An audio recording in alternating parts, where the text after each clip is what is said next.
This podcast is a member of the Place to Be Nation family. Visit us at placetobenation.com, the only place to be in your pop culture world. This is It Was a Thing on TV.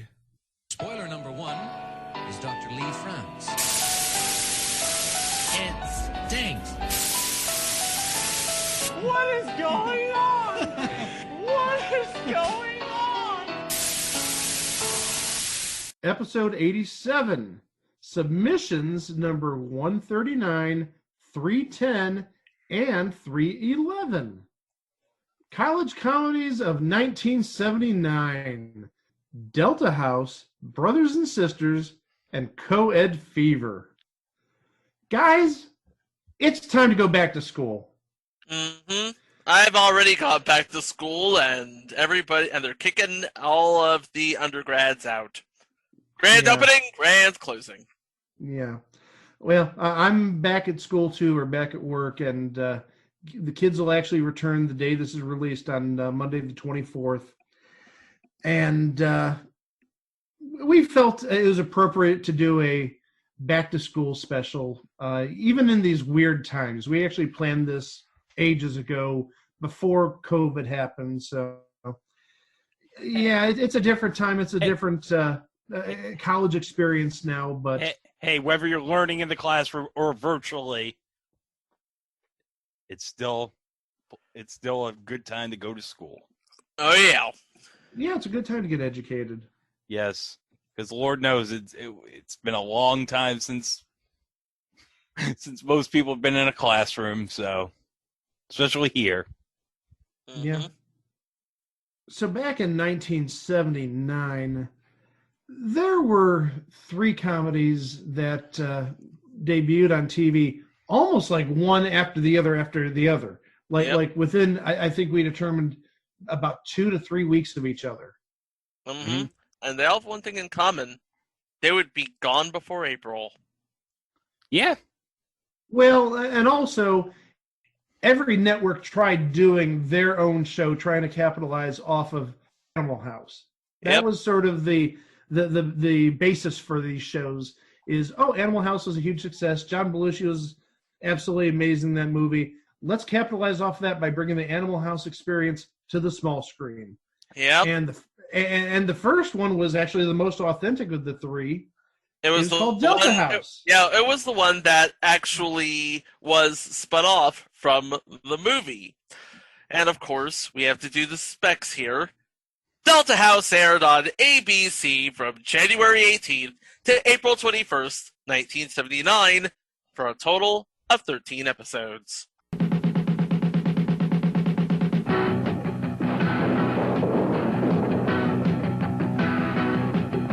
They're crazy, wild, and they're rough and rude. The teens don't like their attitude.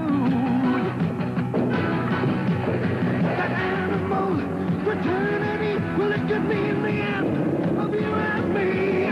Baby, Delta House, Delta House. Let's go down to the Delta House. 'Cause the things they're saying and the things they do are A-okay with me if I can do them too. Oh, yeah. Come on, baby, let's go. Darling, please, let's go.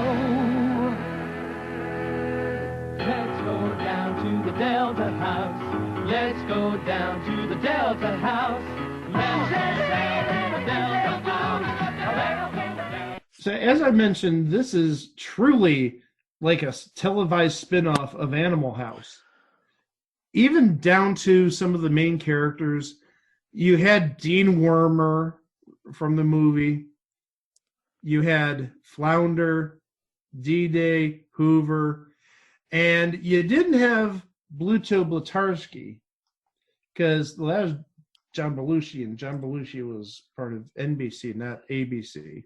Yeah. So you had his brother, Jim Blutarsky, Blotto.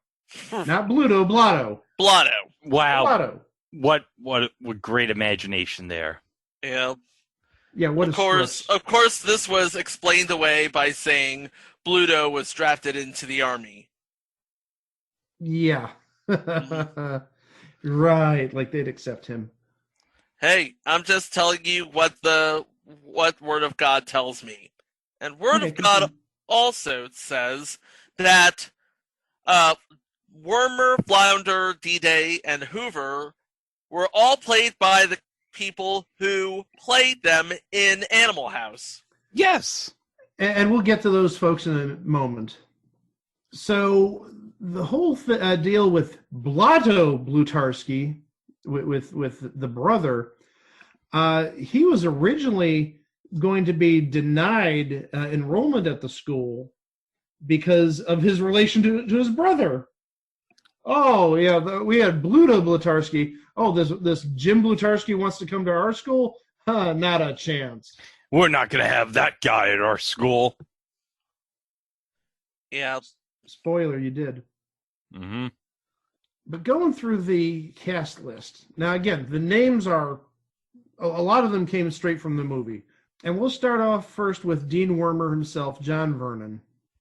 Yeah, sadly no longer with us, but known for such cinematic classics as Dirty Harry, The Outlaw Josie Wales, Killer Clowns from Outer Space, and Sorority Boys. Oh, yeah. Sorority Boys. But he also guest starred on an episode of future installment, The New Adventures of Beans Baxter. Yes! Oh, but yes. Oh yeah, I did that for Greg. I did that specifically for Greg. Yeah, he was in a Savage Steve Holland joint, y'all. Mm-hmm. Looks like he was also in... It looks like he was also in future installment Acapulco Heat. Yes. One of the best theme songs of a short-lived show ever. Yep. And then reprising his role of Flounder was Stephen First. One of the better password players of the era. Yeah, Yep. I was going to say one of the better pyramid players of the era, but one and the same virtually. Yep. Yeah. Of course, you guys know him for his role as Beer Kato on Babylon 5. That's your wings, Chico. Yeah. But He loves wings. Yeah. By the way, speaking of, I have a discovery that I made. Okay. Who was that girl you said that was in that episode of from We Got It Made? Remember? You brought up Babylon 5. What's her face? Christine something. Claudia Christian? Claudia Christian, yes. Guess what I discovered? What did you discover? I discovered she was in the movie The Hidden. She plays a stripper in the movie The Hidden. And you know who's in The Hidden, right? Who's in The Hidden? Kyle MacLachlan. There's your wings. Oh, yeah. And not only that, but also is his co-star in the movie, Michael Nouri of future installment Downtown. Oh, yeah, but he's best known for Flashdance, but who cares? I just wanted to mention Downtown. You just wanted to mention Downtown. Yeah. You know who else was in Downtown? Who? Mariska Hargitay. Ooh, Marisha Hargitay. And wait. You're getting all giddy over that. We're missing the big credit for Stephen First. What's that?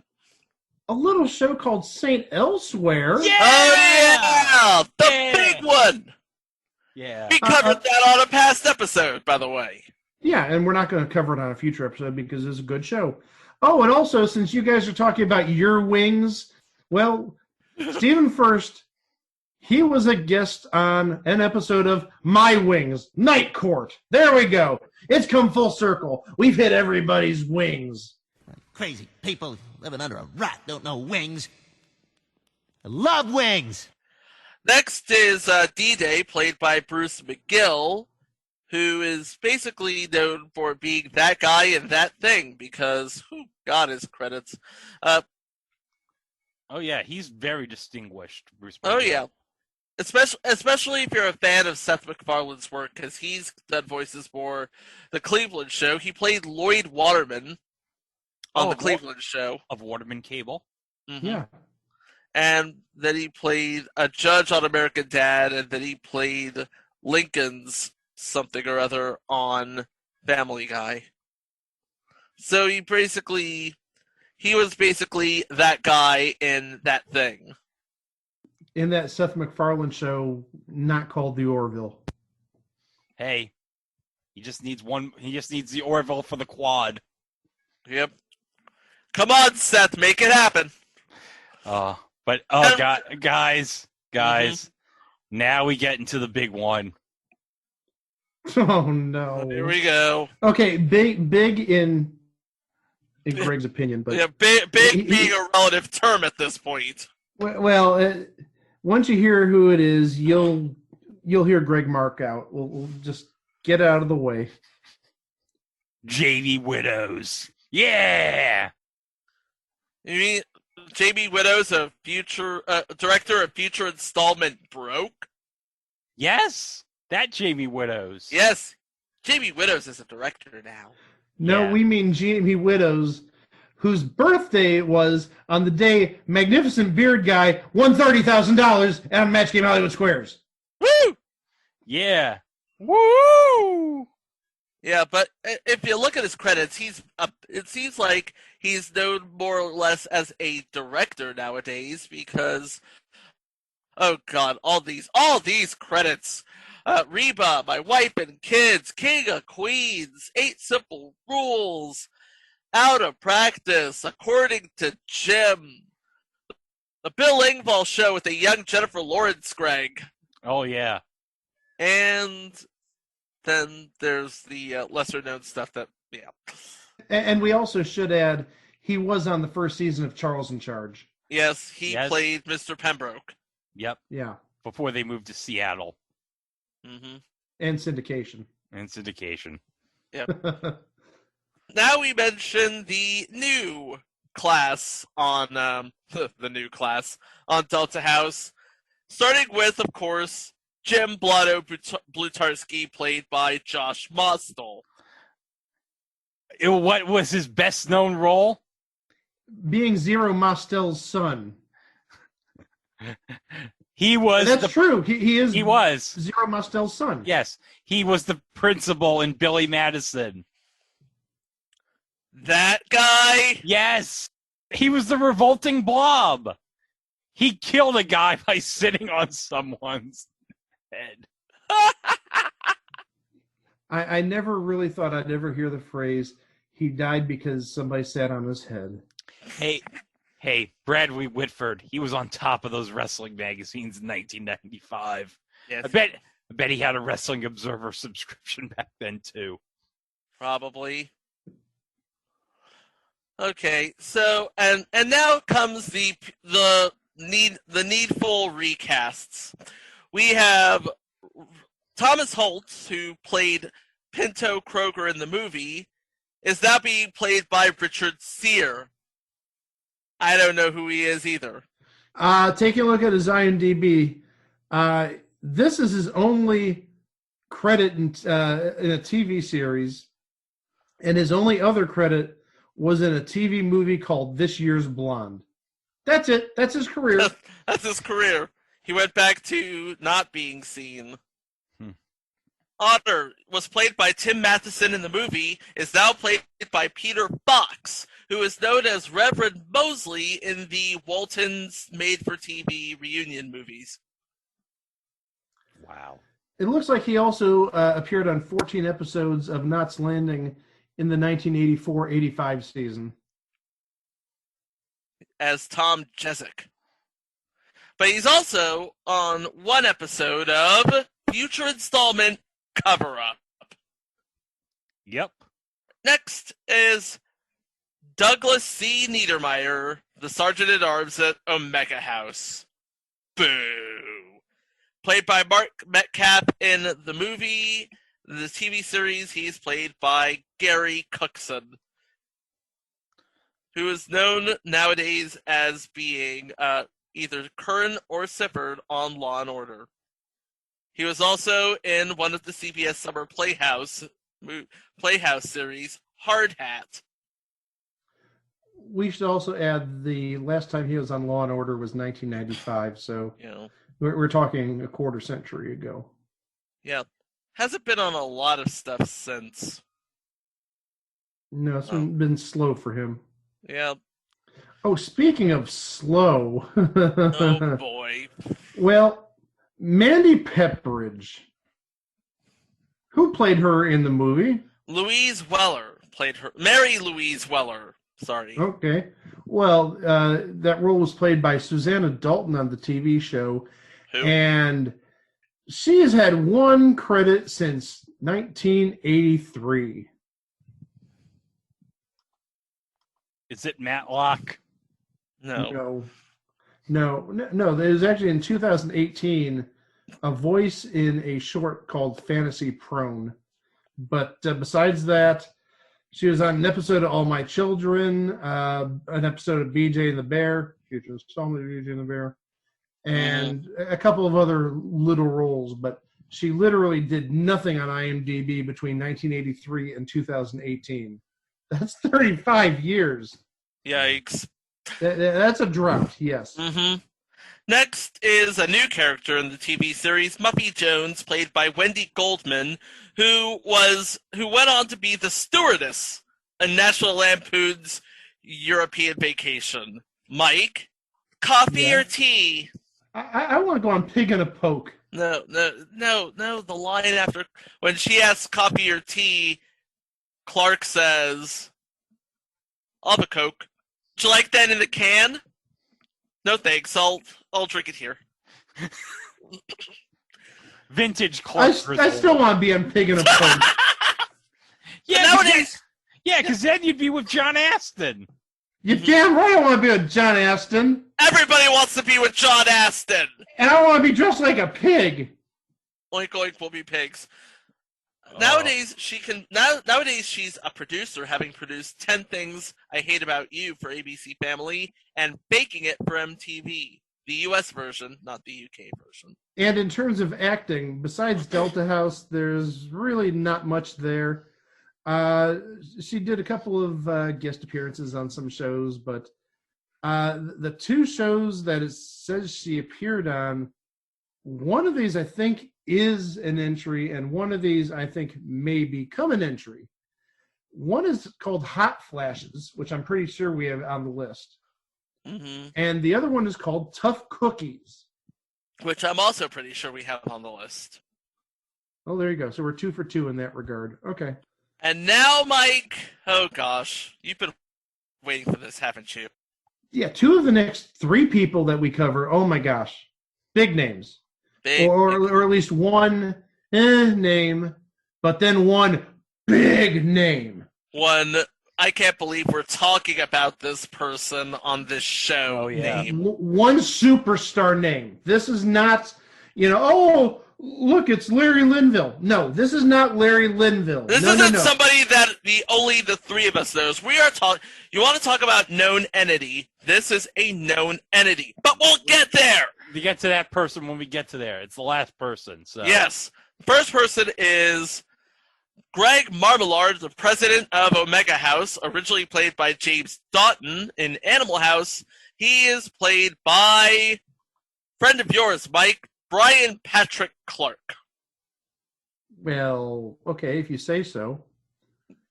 Well, no, you like him, right? Well, I respect the man. You respect him. That's good. Yeah, and where you might know Brian Patrick Clark from is 8 is Enough. Yep. Mm-hmm. He was also on General Hospital for a little while, it looks like. Yep. But astute viewers would know him from appearing on the different versions of Pyramid in the 80s. And I think he played Password a time or two, especially, I think, Password Plus. I don't think he played Super Password, but since 8 is Enough would have been on when Password Plus was on, I'm sure he made a stop or two over there. Yep. Mm-hmm. Next up is Professor Dave Jennings. In the movie, was played by whom? Donald Sutherland. That's right. Kiefer's dad, baby. Oh, big name there. Only President Snow in the Hunger Games. I mean, come on. Wait a minute. The Hunger Games. You mean that movie that has the girl who played Betty Brant from the Sam Raimi Spider-Man trilogy who hosts Pressure Luck? All of those things. Yes, Greg. All of those things. So in the TV show, he was played by Peter Kastner, Yeah, who is sadly no longer with us. who's no longer with us, and really just guest starred on a lot of TV shows. And his last guest appearance, from what I see, was in the Canadian series Hanging in 1985. I remember watching that show on I think it was KTLA or KTTV, one of those two. Yeah, I remember seeing it on a pair of rabbit ears broadcast from London, Ontario. So yeah, I'm familiar with the title Hanging In. And I think it aired in syndication here too, because I think it was on WOIO. Yeah, that's what I just said. In Cleveland. Yeah, it was. They aired like season 1 on in syndication. Fun fact: when I was living in Arizona, we were able to get three regional super stations: KTLA, KTTV, both out of LA, and KPHO out of Phoenix. And it aired on one of those three. I just don't remember which one. And now the big one. A new character introduced into the Animal House / Delta House canon, the Bombshell. And oh my gosh, did they find a name before she hit it absolutely huge. Did they nail the casting on this one? Michelle Pfeiffer. Yep. That's all we need to say. Michelle Pfeiffer. Michelle freaking Pfeiffer. Yeah. Catwoman / Janet Van Dyne herself. And this was actually her first credit. IMDb lists Delta House as her first credit. Huh. Pretty good debut. I'd like to think so, yes. Well, this show, getting into like more of an analytic side than just, well, here's who is in it. I saw an episode and I didn't think it was all that funny. No, same here. I saw the first episode. I also saw the first episode. I'm just, yeah, it didn't have that. You know what? Harold Ramis can only write so much. Yeah. Yeah, and we should also add, Harold Ramis did writing on this, but also Ivan Reitman directed it. Yes, that Ivan Reitman. Yeah. Yeah, and frankly, it's a wonder why it didn't last. Actually, no, it isn't a wonder. They all came out. I can sum it up based on what I've seen and read. Yeah. When you're talking about Animal House and Delta House, it has to do with all the pranking and stuff. And I'm sure if it always ends in a prank, it gets a little predictive. How many times can you end the show with, oh, Delta House pranked Dean Wormer or pranked the other fraternity? Yeah. Yeah. So that's it's there's very little creativity there. Yeah. Mm-hmm. Oh, I'd be remiss if we didn't mention who wrote a couple of episodes of Delta House. John Hughes. Yes. Oh, wow. That John Hughes. Yes, that John Hughes. John Hughes wrote 1, 2, 3, 4, 5 of the 13 episodes. On 2 episodes, he is a co-writer, I believe. Yeah. Well, talk about finding stars before they got really big. You had Harold Ramis and John Hughes and Ivan Reitman and Michelle Pfeiffer. Oh my gosh.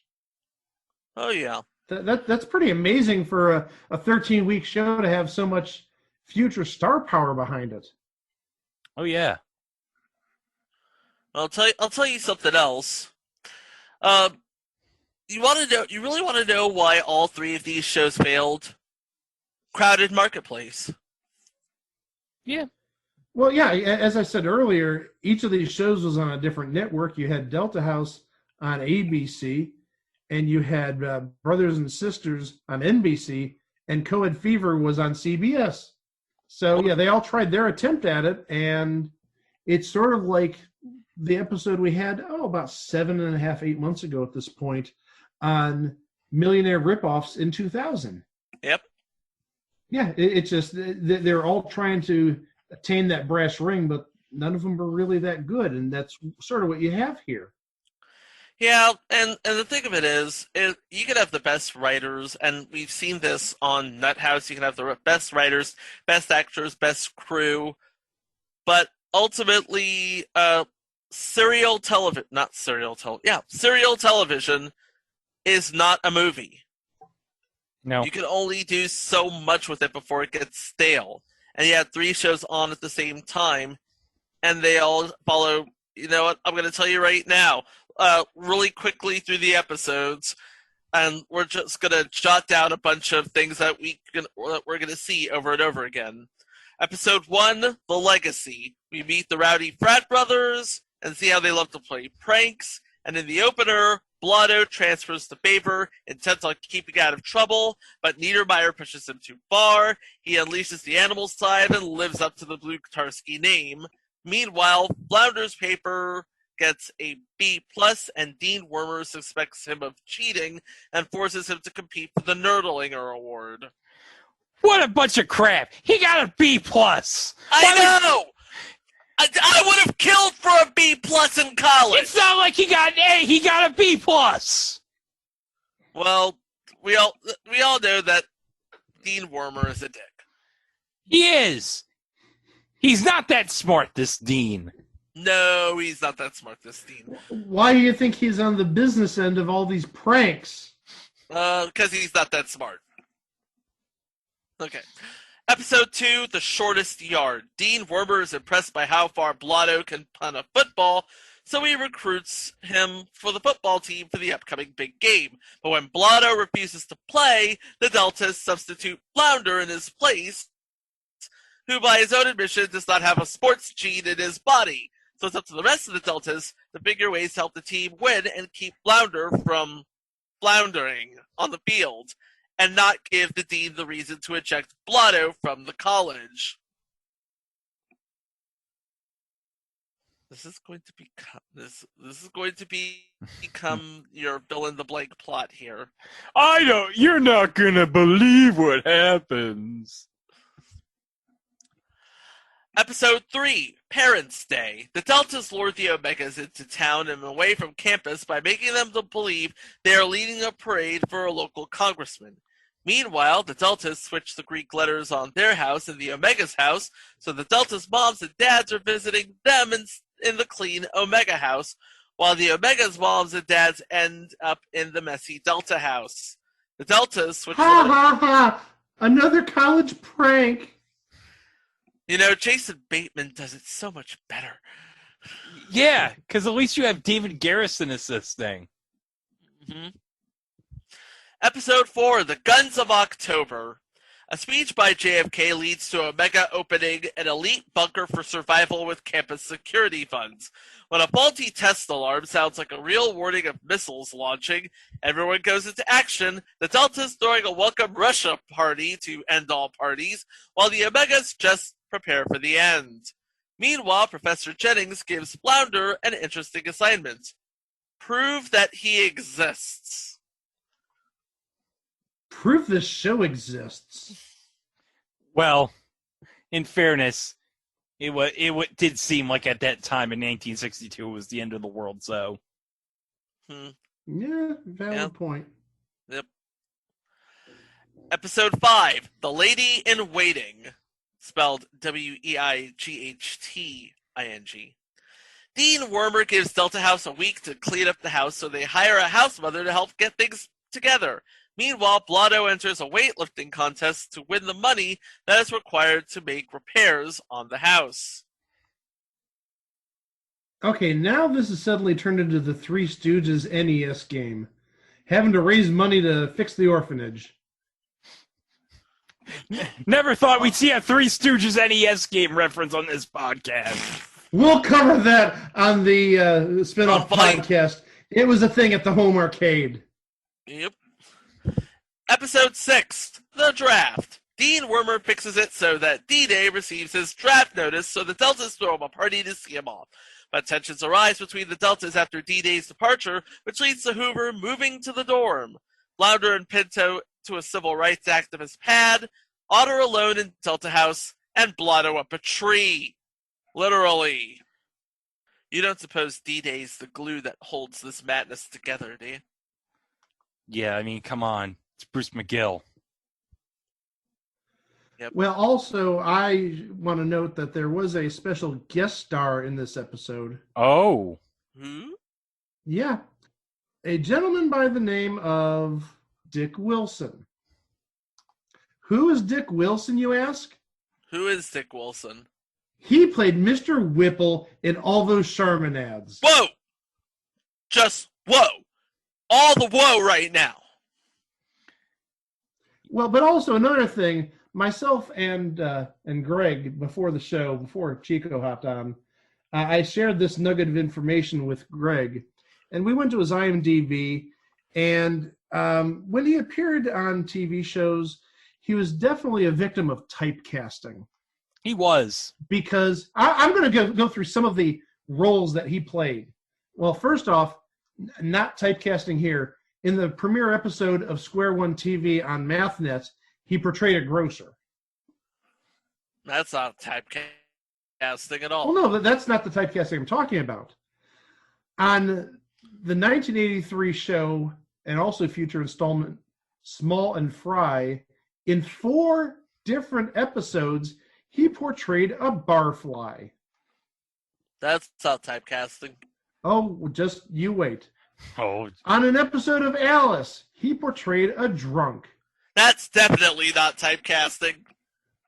Oh, just you wait, my friend. On an episode of future installment, The Paul Lynde Show, he portrayed Tipsy Man. Oh, that is so not typecasting. On something called The World's Greatest Athlete in 1973, he portrayed drunk in a bar. What? Greg. Look at this. A down on his luck coach travels to Africa where he spots the world's greatest athlete, a white Tarzan type. The coach brings him back to the US of A to compete. Starring John A. Oh my God, look at this cast. Starring Tim Conway, Jan Michael Vincent, and John Amos. What a triple threat you got in this movie. Oh, boy. Oh my gosh, I haven't even finished. I thought Chico was going to make another, and that's still not typecasting comment, because there's even more. In an episode of Bewitched from 1969, he just played drunk. That's not typecasting! Oh my. Oh, and there's something called Captain Nice from 1967. He played. Wait. Future installment, Captain Nice. Thank you very much. He played the drunk. Either he's a convincing drunk, or he has a drinking problem. Well, he just likes being around alcohol, apparently, because looking on Wagon Train in 1958, he portrayed a bartender. Oh, and in something called The Loner, he played a bartender. Yes, he did. Oh, in something called The Virginian, he played a bartender. The Virginian is a classic. Virginia is a classic, yeah. And also in The Fugitive, on an episode, he played Burger the bartender. Oh, shit. But here's a nice change of pace. In something called Tales of Wells Fargo, he played the cafe owner. Oh, he sobered up. Yeah. Okay. And on that Oh, one, gosh.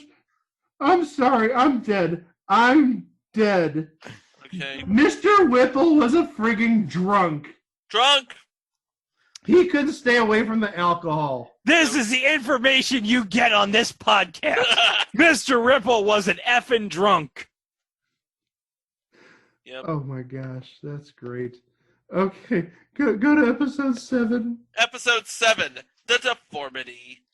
Pinto's Acne makes him self-conscious about his looks, so his frat brothers try to help him regain his confidence. Meanwhile, Dean Wormer tries angling for grant money for the science program from a visiting military officer, and his best chance at getting it is Hoover's science project. And you know, again, because of pranks, because it's Delta House, this science experiment blows up or goes wrong. Yeah. I'd put money on that. Hey, John Hughes wrote it. It's got to happen. Episode 8, Big Man on Campus. When Flounder falls in love with Mandy Pepperidge, it's up to the Deltas to make her see him as the man of her dreams, the new big man on campus, and not just, Flounder. Ooh! It's time for sexy time. Oh. Episode 9, The Fall of Dean Wormer. After Dean Wormer's wife finds him in his office with a young co-ed, Greg. Ooh! Thank you. She reports him to the trustees, who meet to vote him out and replace him. The Deltas are ready to celebrate Wormer's departure until they find out his replacement is far worse than Wormer, so they plot to help the dean save his job. One notable thing I want to note about this episode, you know who plays a guest star in this episode? Who plays a guest star in this episode? Elaine Joyce. Ah, is she the young co-ed that Dean Wormer ends up with? She would have been in her mid-30s at the time. Yeah. I don't think so. Yeah. I stand by the question. She keeps incredibly well, in case you don't know. Yeah. Agreed, but still, let's be realistic. Okay. So she would be Dean Wormer's wife then. I don't know. I don't know what she played. Yeah, she probably was Dean Wormer's wife for all we know. Yeah. Episode 10. Actually, I'm going to stop you because actually, she just played a character named Gloria, but it looks like Dean Wormer's wife was played by a sort of a Hollywood legend, Gloria DeHaven. Oh! Oh, in that case, that was definitely Dean Wormer's wife. Yeah. By the way, since Elaine Joyce's character's name was Gloria, was she always on the run now? Gloria! Because I think they got her number. Gloria! That's for you St. Louis Blues fans. Next one, episode 10, The Blotto Who Came to Dinner. Due to poor grades, Dean Wormer happily expels Blotto. Jerk. However, when the dean accidentally hits Blotto with his car, the tables are turned, and Wormer must take care of Blotto to avoid a big lawsuit. Yeah. Those were all things that happened in a typical week at Baber College. Dean Wormer finally gets to expel Blotto, and then he hits him with a car. I know you didn't like the guy, but hitting him with a car? Come on, man. I've tried it. Oh, never mind. Oh, God. Episode 11, Campus Fair. The Delta Boys plan to use the bombshell, who, by the way, is still played by Michelle Pfeiffer, to win a beauty contest. But when she's sent away on an archaeological assignment, they scramble for a replacement, in which they choose the less attractive Muppy. Oh. Because No. come on, you're not gonna get it. You're not gonna do better than Michelle Pfeiffer. Yeah, but that's a plot line you can't use nowadays. You can't say, "Oh, well, we can't use the bombshell, so we're going to use the less attractive Muffy." You're not. Yeah. Episode 12, Hoover and the Bomb. Hoover falls head over heels for the bombshell, who's still played by Michelle Pfeiffer, by the way. And when she does not know how to let him down gently, the Deltas intervene, which leads Hoover to have a nightmare about married life. Can you imagine? Jamie Widows and Michelle Pfeiffer. Oh, what the kids must look like. Boy, that kid would be tall. Yeah. And blonde. He would be a tall blonde. Wait, hold up a second. Would that mean that Jamie Widows would be Hank Pym in this analogy? Yes. Yes, it would. See, Chico got it. Mm-hmm. the last one, the matriculation of Kent Dorfman. To the chagrin of Dean Wormer, Flounder's parents threatened to cancel their annual contribution to Faber College and move their son to another college. Unfortunately for Flounder, the only place that will accept him is a women's college. Woo! You can tell it just gets wild after a while. Yeah. Like fantastic fantasy. And that's Delta House. And that is Delta House. But wouldn't you know it, 3 days, not even half a week, 3 days after the premiere of Delta House comes Brothers and Sisters. Brothers and Sisters aired on NBC from January 21st to April 6th of 1979 for a total of 12 episodes.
Now, guys, this got tremendous hype for NBC because NBC aired Brothers and Sisters after Super Bowl 13 between the Steelers and Cowboys. Now, this was the epic Super Bowl between Pittsburgh and Dallas with the legendary dropped pass call with Jackie Smith. And, of course, who can forget Vern Lundquist on the radio for the Cowboys saying, bless his heart, he's got to be the sickest man in America right now. Oh, yeah. But you know what made America even more sick that night? Jeez. Oh, my gosh. What a segue. This show. Can you imagine Jackie Smith being like, you know, I dropped a pass in the Super Bowl. Oh, my life sucks right now. Let me get back to the hotel room. Let me turn on NBC. Oh, shit. This show sucks. Oh, that's horrible. Yeah. Oh, my. So, as a testament to how this show was quickly forgotten, one of the actresses who was on the show, Mary Crosby, who we'll talk about later, was actually on a week. She was actually promoting the show for a week in March of '79 on Hollywood Squares. And Peter Marshall said Brothers and Sisters was airing on another network. Oops. No, it was this network. That's not a good sign. No, it is No.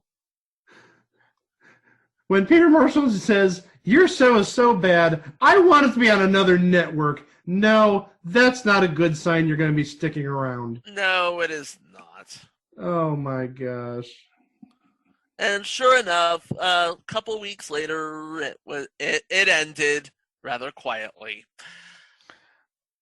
So who was in Brothers and Sisters? Well, I know one person who was on Brothers and Sisters. Chris Lemon? Yes, Chris Lemon of future installment Thunder in Paradise. What? Yeah. Yeah. He played Milos Checo Sabalchik. Oh, and by the way, guys, when we do video game show part 2, we're definitely talking about the Thunder in Paradise CDI game. Oh, yes, we are. Also, since Chris Lemon was on this, and he later went on to Thunder in Paradise with Hulk Hogan, shouldn't this be called Brothers and Sisters? Well, you know something, Mean Gene.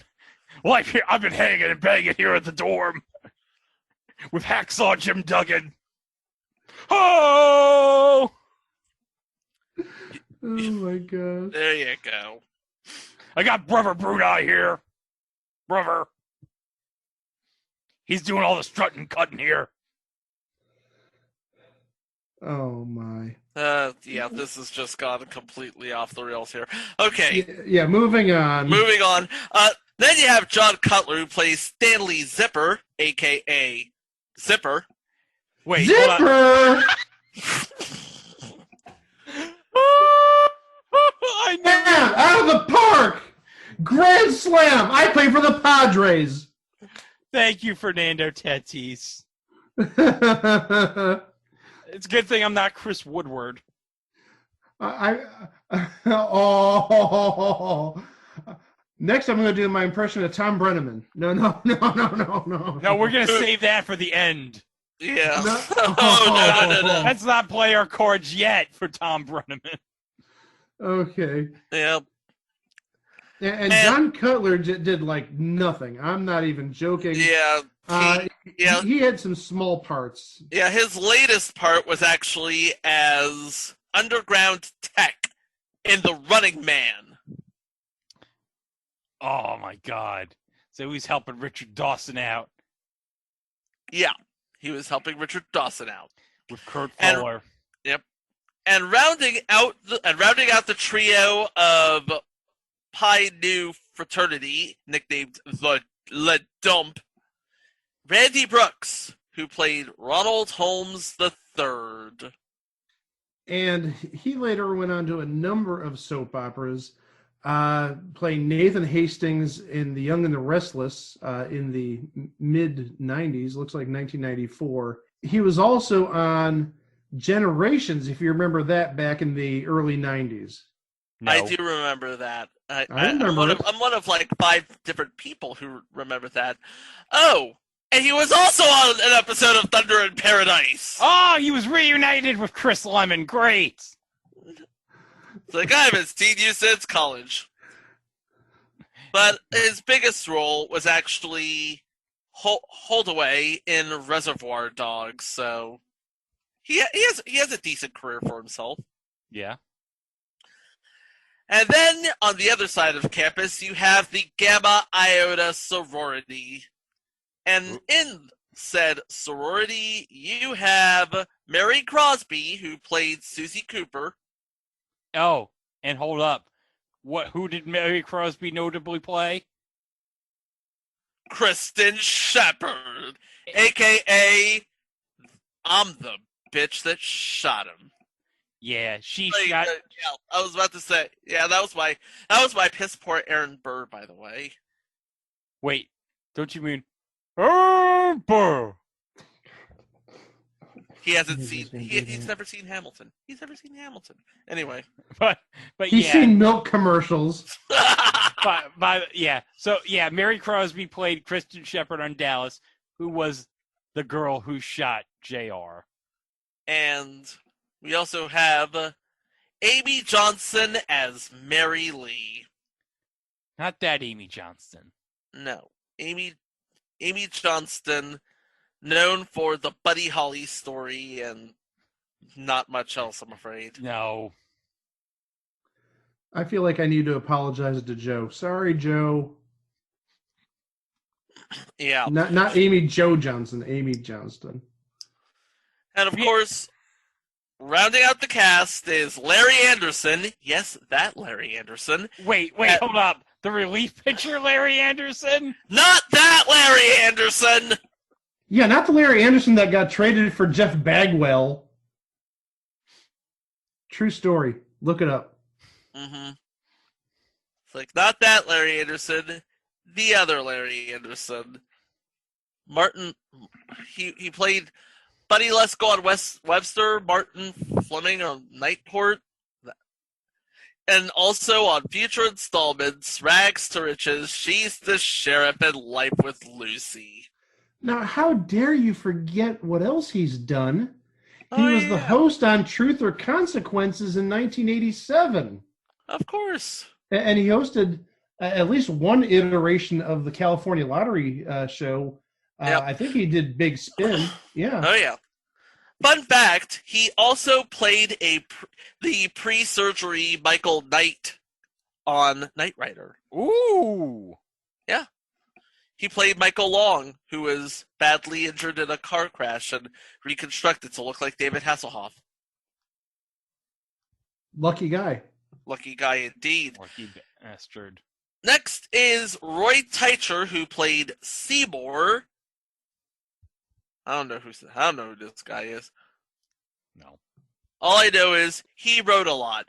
He wrote future installments, The Bad News Bears, Oh Madeline, and he was actually more in the creative side than anything else. This is his only acting credit in IMDb. Yeah, he is a writer by trade. But yeah, he wrote for Oh Madeline, starring Jesse Wells and James Sloyan. Previously of Match Game Hollywood Squares in the last 2 weeks. Yep. And nobody cares. Nobody. and the one person who's keeping this all together is Dean Larry Crandall, played by living at the time legendary actor William Wyndham. Oh gosh, where don't you know him from? I think most people would know him from Murder, She Wrote. Yep. Let's just say he's been in a lot of things. Yeah, he's done a lot of TV shows, and gosh, I mean, just looking at his resume, yeah. I mean, We would be here all day if we went over all of this stuff. It is. Yeah, he may not have starred in many shows or co-starred in many shows, but he appeared in a lot of shows. So he was like that guy that did that thing, that guest star. Yep. He was the, if you will, special guest star on Put Your Quinn Martin production here. Barnaby Jones or Cannon or Mannix. He was special guest star. William Wyndham. So there you go. Yeah. And it all took place on the campus of Crandall College. I don't think Larry Crandall owned the place, but I think his family might have. I don't know. But so, yeah, more hijinks, more college hijinks, and okay. Gosh, we haven't gotten enough of that over on ABC. Hey, let's put it on NBC. Mm-hmm. And oh my gosh. Well, hold up. I've noticed there's some notable writers on this show. Yeah, there are.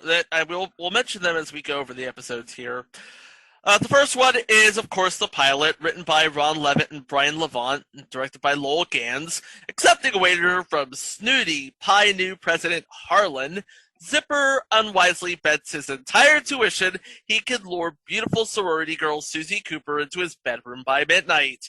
As the deadline approaches, Zipper's buddy Checo devises a plan to help his friend win the bet. And we should note in this pilot episode, playing Hattie, a very popular name around the time, LaWanda Page. That LaWanda Page. Yes, that LaWanda Page. And Esther. We'll talk more about her when we cover the Sanford verse later. Oh, and not terribly long from now either, we're going to be covering the Sanford verse. Yeah, we're gonna go into the Sanford verse, baby. Mm-hmm. Episode 2, High Time. When the college president's tipsy daughter passes out in their room after curfew, Checo, Ronald, and Zipper try to sneak her back into her own room. Guys, the episode's called High Time. What do you think it means? The room they're trying to They sneak were her eating into, a sandwich. the room they're trying to sneak her into was on the 14th floor. No, they were probably eating a sandwich. Yeah, you're probably right. They're probably eating a sandwich. Just remember, Ted Mosby will tell every story about the time he got laid, but he won't tell them about the time he smoked weed. All right, next up, Man in Chains. The angry sisters of Gamma Iota kidnap Zipper after suspecting him of stealing their diaries. And one thing I want to note about this episode, who wrote it? It was written by Jeff Franklin, Yes! creator of Full House. Yes! And we mentioned him on the Condo episode.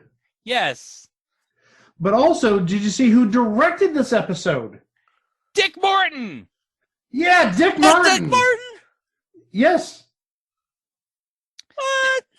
Yeah, that Dick Morton. Man. So many stars on all these shows, and none of them lasted. This is wacky. But of course, Dick Martin, this didn't work out. He'd end up on future installment Mind Readers, and the rest is history. Hey, Ron Levitt wrote on this show, and he ended up writing future entry. And he ended up. Well, Ron Levitt wrote on this show, and he ended up writing previous entry. It's Your Move. Oh, and future installment Top of the Heap. Yeah, but also let's not forget a little show called Married with Children too. Oh, Yeah. of course. With Michael Roy. Yeah. They're geniuses. Episode 4, Mirror Image. Scrambling to find Zipper a date for the Valentine's Day dance, the Pie New brothers settle on Seymour's overweight sister Marilyn, who is visiting for the weekend. As a prank, Harlan arranges for Zipper to be crowned King of Hearts at the dance. Careful, that's how Carrie started. Hold up a second. What was that name again? Zipper. Zipper? What is it with these shows with characters with Zipper in it? I have no idea. Wow. Episode 5, Made in Japan. Where were the vapors for this? Yeah, this doesn't sound like it'll end well. This sounds like it might be a little bit racist. Well, we'll see. After seeing his pals Checo and Ronald split up over a beautiful Asian student, Zipper, yep, there it is. There it is. Zipper! Zipper tries to force a truce by locking them in the same room together, unaware that the fraternity house is on fire. What? It's a bottle episode. Oh. Episode 6. Episode 6, A Wrenching Problem. When Zipper's father arrives on campus for a visit, Checo and Ronald conspire to trick him into believing that his son is a model student. Since Harlan is out of town, Zipper attempts to pose as president of the fraternity. Zipper! We should just do that the rest of the episode. Let's do that the rest of the episode. Anytime his name comes up, There you go. I'll chime in with saying Zipper. Well, it's every episode, so let's do that. There's only 6 more left. I Yep. can't believe I missed Zipper until episode 4. What are you going to do, huh? Episode 7, Lucky Me. Checo and Ronald attempt to cure Zipper Zipper! of his tendency to hiccup when excited, which has been sabotaging his romantic life. Meanwhile, Harlan finds out and tells everybody. Because Harlan is that petty. Because Harlan is a petty Episode 8, Love and Marriage. Checo, Ronald, and Zipper Zipper! organize their own version of the Newlywed Game after enrolling in a marriage survival course that requires pairing off with a female partner. Yeah. We're just speeding along. Yeah, the Newlywed Game was big around that time. Yeah, wasn't there the new Newlywed Game at this point? No, that wouldn't come for another year or so. No, my mistake. The new Newlywed Game would not be around until 1985. But the Newlywed Game was in syndication at this point. Yes, it was. Okay. Episode 9, Spring Vacation. En route to Florida for spring break, Checo, Ronald, and Zipper end up stranded at a seedy roadside diner when their car breaks down. They're shocked to discover the snobbish Mary Lee working as a waitress. Oh my god, character development! Not on a collegiate sitcom! That's just unheard of! I do like they're having these timely episodes. A spring break episode airing in late March of 79. The Valentine's Day dance episode aired just before Valentine's Day of 79. So give them credit for being timely. Yeah. I don't know how you're going to explain this one. Episode 10, Save the Monkey.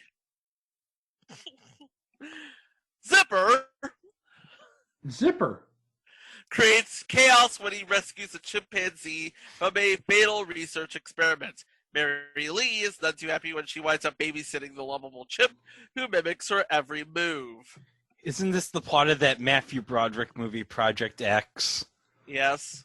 Oh, I was wondering if this is like an early pilot for Mr. Smith. I was just about to say, yeah, how's the truth look, bitch? Oh my gosh. I can't believe we were on the same wavelength there. I know. Okay. Zipper, you released the chimpanzee. Episode 11, the main event. Harlan challenges Ronald to a boxing match to defend Mary Lee's honor. Of course, taking bets are Checo and Zipper! If you don't understand the reference, you're not a long-time listener. Well, long-time being all of 10 months now. Go back to episode 3, the Automan part. Specifically where Automan plays an exotic dancer at a strip club named Zippers! Yeah. Hey, it's the last episode, Chico. Yay, last episode. And look at the name of the episode. Truth or Consequences. Hi, Larry Anderson. How you doing? Yeah, Larry Anderson's going to host that in 8 years.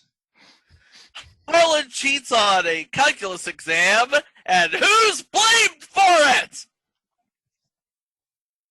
Zipper. He's blamed for it. Zipper is blamed for everything. Yeah. Now I know why John Cutler didn't have that sort of career that Randolph Brooks and Chris Lemon had.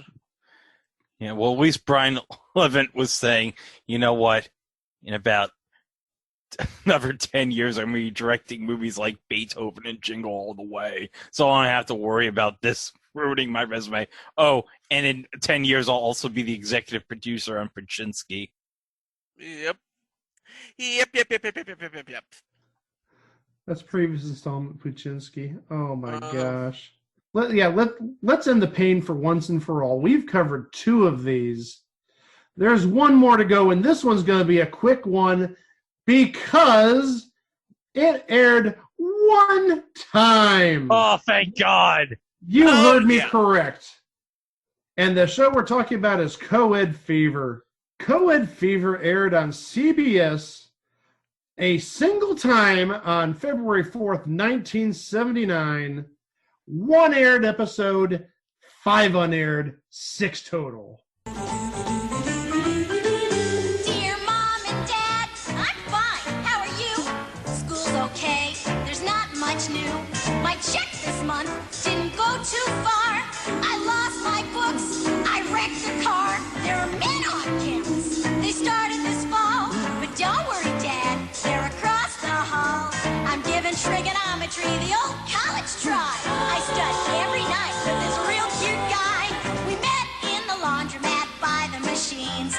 lost track of time and shrunk our jeans.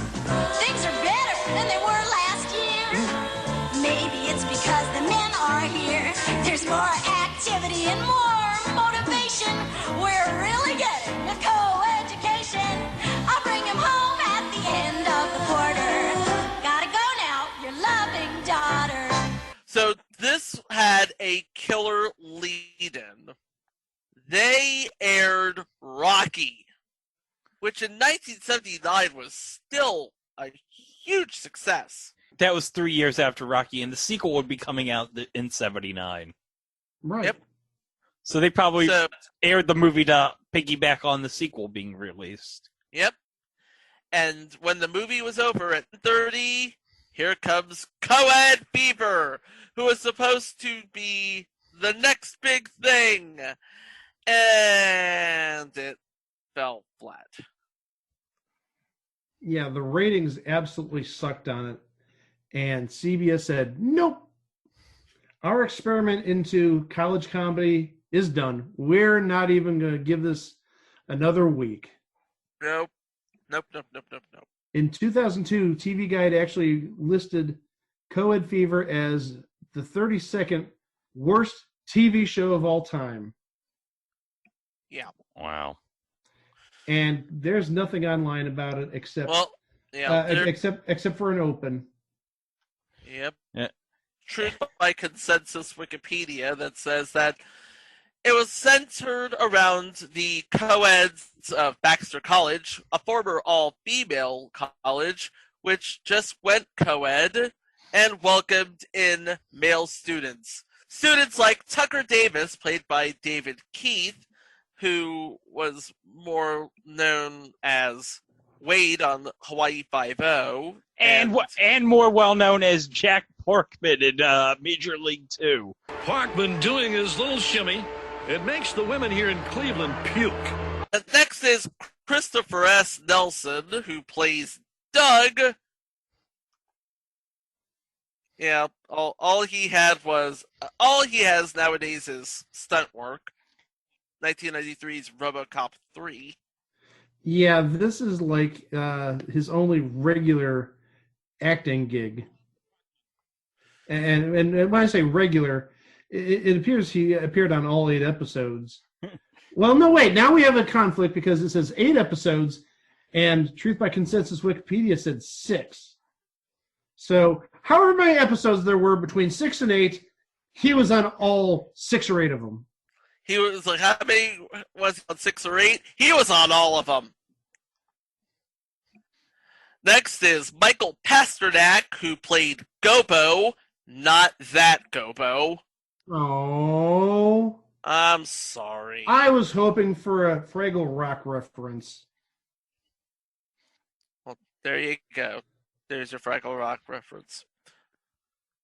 Of course, he would go on to be known as that guy from That Thing. Yeah, he would be. And of course, they join up the previously living female residents, Maria, a.k.a. Mousy, played by Alexa Kennan, who sadly is no longer with us. Yikes! She passed away really early. Oh my Yes, gosh! she was only 23. She's only 23. Oh my God! She's buried in the same cemetery that Herb Abrams is buried in West Babylon. Don't give him boy. ideas. Don't No, give him no. ideas. We've lost Greg. We've lost him. No. But also, I think it's worth noting that when the premiere aired, she was just 16. What? Wait, hold on. Well, it says she was born February 16th of 62. And remember, this aired February 4th of 79. She would have been 16. So was this like a Mila Kunis That 70s Show kind of situation? Yes. I'm not touching that with a forklift. Next is Catherine O'Neill, who played Elizabeth, who is basically known for one episode of Fantasy Island, one episode of The Rockford Files, and this. Next is Tacey Phillips, who was on nothing outside of this. And Jillian Kesner, who was in Firecracker, and sadly also no longer with us. Now, you were talking about Alexa Kennan being 16, playing a college co-ed. Correct. Jillian Kesner was 29. Okay, that's the exact opposite of it, but at least I don't want to say that's more realistic, but she's at least a grown adult. She's at least a legal adult. Mm-hmm. She is again a habitual that lady from that thing. And of course, the big one. Playing Sandy, Heather Thomas. Yeah. And if you don't know who Heather Thomas is, what podcast are you listening to? You're clearly not a red-blooded American male in the 1980s, because she was part of The Fall Guy. Yeah, The Fall Guy. Mm-hmm. Enough said. That's all we need to say. Yep. Yeah. So we have the ladies, we have the gents, and then we have the house mom, Mrs. Selby, played by Jade Rose. Sadly, this would be her final performance. Well, what a way to go out. Yeah, she died, looks like about 4.5 months later, June of 1979. Uh-huh. Wow. Yep. But again, she was very much that lady from that thing as well. You want to talk about that person from that thing? Mr. Peabody, not that one, was played by Hamilton Camp. He was that person from that show. Wait, are we talking about the Hamilton Camp who played Gizmo Duck on DuckTales? No, not that Hamilton Camp, Chico. I'm talking about the Hamilton Camp who was on Soap playing Elmore Tibbs in the season 3 cliffhanger episode, but also played Arthur Wainwright. He was Henry Rush's boss. What? Yeah, he played Arthur Wainwright, who was Henry Rush's boss at a newspaper back in like the second season of Too Close for Comfort. Another one of those people that you may not know the name, but you know the face or you know the voice. He's been all over the place. Oh, totally. He even appeared on the only episode of future installment Turn On. Oh, that's how about that? We haven't had anybody show up on another show from a TV show that aired one episode. Look, this guy was on 2 shows that aired one episode. 2 one-and-dones. Good fever. There you go. He's the king of one-episode shows. Yeah. He's the king of one-ep wonders. Yay. Okay, so that one episode was Pepperoni Passion. Trouble comes in with the boys when the girls' school goes co-ed. In the opener, Mousy pines for Tuck, who is interested in Melba, who just isn't interested. How could you get 6? How did you get 6 or 8 episodes out of that premise? I have absolutely no idea. No. Lest you think this show was a complete and total loss, they did salvage the set and reuse it for at least one season of The Facts of Life. Maybe just the first season, I think. Yeah, back when they were still trying to find themselves, and when Molly Ringwald was in the cast. Mm-hmm. Yeah, Molly Ringwald was in the first season. You're absolutely right about that. Oh, but guys,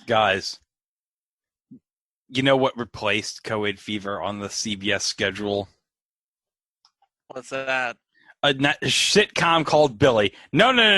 Not that Billy, the head of the class spinoff with Billy Connolly. No. This is another Billy from 1979. And guess who played the title character in Billy? Oh, I know this. Pick me. Chico? Steve Guttenberg, bitch! Yeah, you damn right it's Steve Guttenberg. Yeah, before he was in Can't Stop the Music with the Village People, he was in Billy. Talk about he would have reason to be ready for the 80s. Oh yeah, he would. And for season 2 of Holy Moly. Wait, Steve Guttenberg was in season 2 of Holy Moly? Okay, so one of the holes on season 2 of Holy Moly is diving range. We have 3 people compete. The first 2 are the contestants, and then there's an obvious plant who dives. I think that's hilarious. I think it's worthless. I love that. I'm sorry, between that and Long John Lovitz. That was hilarious. Now that really is funny, but I can see why. Yeah, that gag sort of gets old maybe after about the second time, but I think it's a frigging hilarious gag. Okay. Well, there you go. Oh, well, you know what? Co-ed Fever did air 1 episode, but another sitcom that CBS planned to air during that spring was Mr. Dugan, which didn't air at all because it was a Norman Lear-produced comedy about a black congressman, and it was boycotted by actual black congressmen. It took us a little bit of time to get there, but yeah, we made it through these 3 stinkers and very derivative shows of each other. Yep. It worked in the movies. It worked really well in the movies. But in the spring of 1979, college. It was a thing on TV. Row! I gotta apologize on behalf of It Was a Thing on TV. I said something that I shouldn't have said. And that's not the guy I am. As Castellanos hits that ball deep to left field, it'll be a 4-0 game. The Reds lead right now. I'm not sure if I'm going to wear this headset again. I'm not even sure I'm going to be on It Was a Thing on TV again. I have a lot of friends, and I hope those people will back me up. Till then, I beg for your forgiveness. And that was my impression of Tom Bredeman destroying his career. Well, the collegiate comedies of 1979, they just came and went in the early part of 1979. And, well, those were, I mean, Co-ed Fever, man, God, what a turkey. If you're so bad you only get 1 episode, not even that, just the preview episode, and it's like, nope, you're not even gonna get the 6 episodes. You're done. Just amazing. Okay, so Place to Be Nation Pop.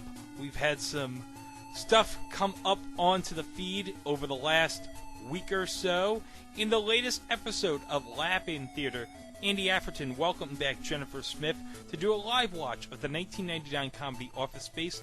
They discussed crappy commutes, changing lanes in traffic, suspenders or belts, fixing printers, pieces of flair, horrors in office parks, short-sleeved dress shirts, nosy neighbors, cubicle forums, hypnotism, screening calls, Y2K, being candid, payroll glitches, tetros, stump speeches, taking aggressions out on office equipment, expressing yourself, being the only one not to get cake, and instant regret. So many things in this episode of Laugh-In Theater. Check it out. And in the PTBN Pop special on the recent DC fandom event, Andy Afferton was joined by Miranda Burfold, Sean Kidd, and Scott Shiflett to discuss the major announcements held at DC Fandom. The gang shared their thoughts on the newest and latest trailers for the movies Wonder Woman 1984, The Suicide Squad, Black Adam, The Batman, The Flash, and The Justice League, The Snyder Cut, video games Gotham Knights and Suicide Squad Kill the Justice League, as well as about many of the DC television series.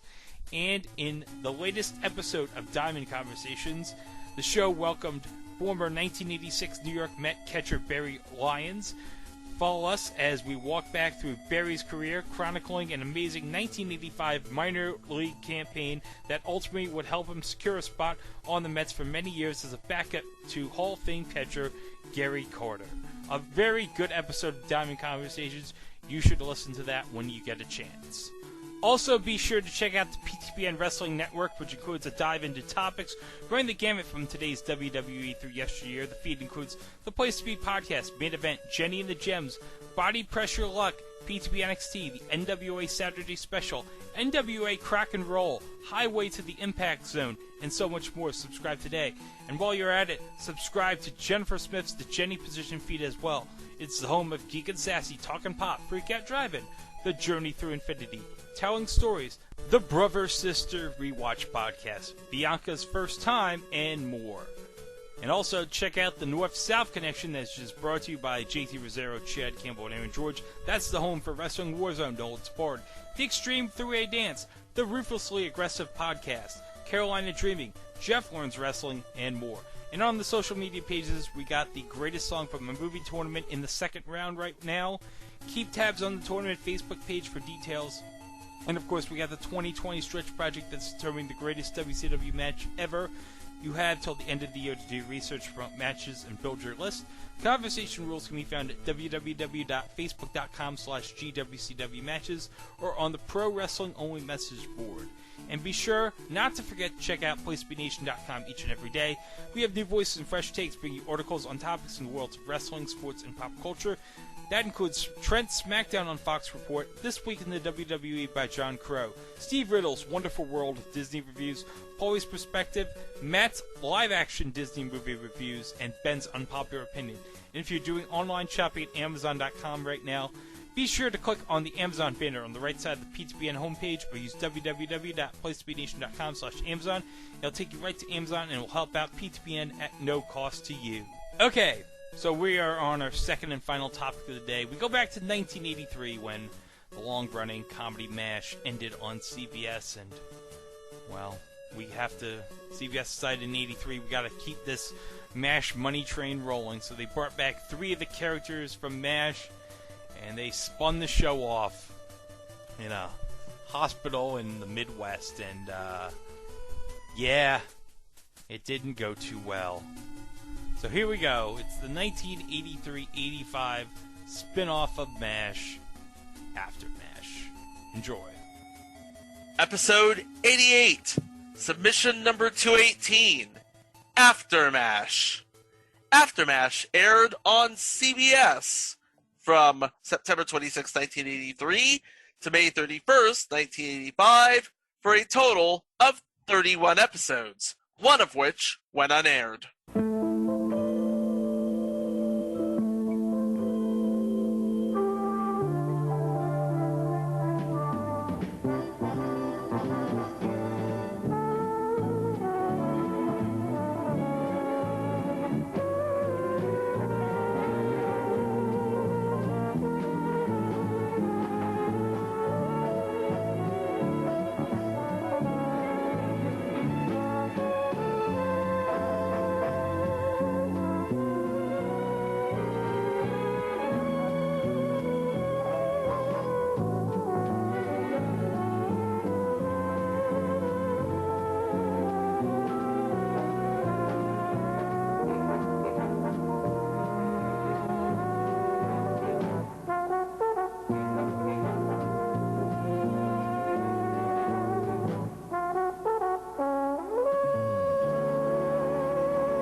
So you have 3 of the principal cast members from MASH, and you're 7 months removed from the final episode, which was, and still is, one of the most popular and most critically revered television episodes in history.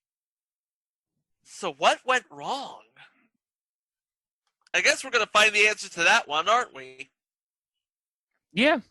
Well, maybe they chose the wrong cast members, because if you take a look at this, you had Colonel Potter, who, I mean, was good. I mean, he was good as the leader of the group. Hey, Terry Morgan. Yeah, you Yeah, it's can't. Harry Morgan. I know it's Harry Morgan. But the thing is, I think the supporting cast is really what made the show so good. It wasn't necessarily who led in terms of Colonel Potter.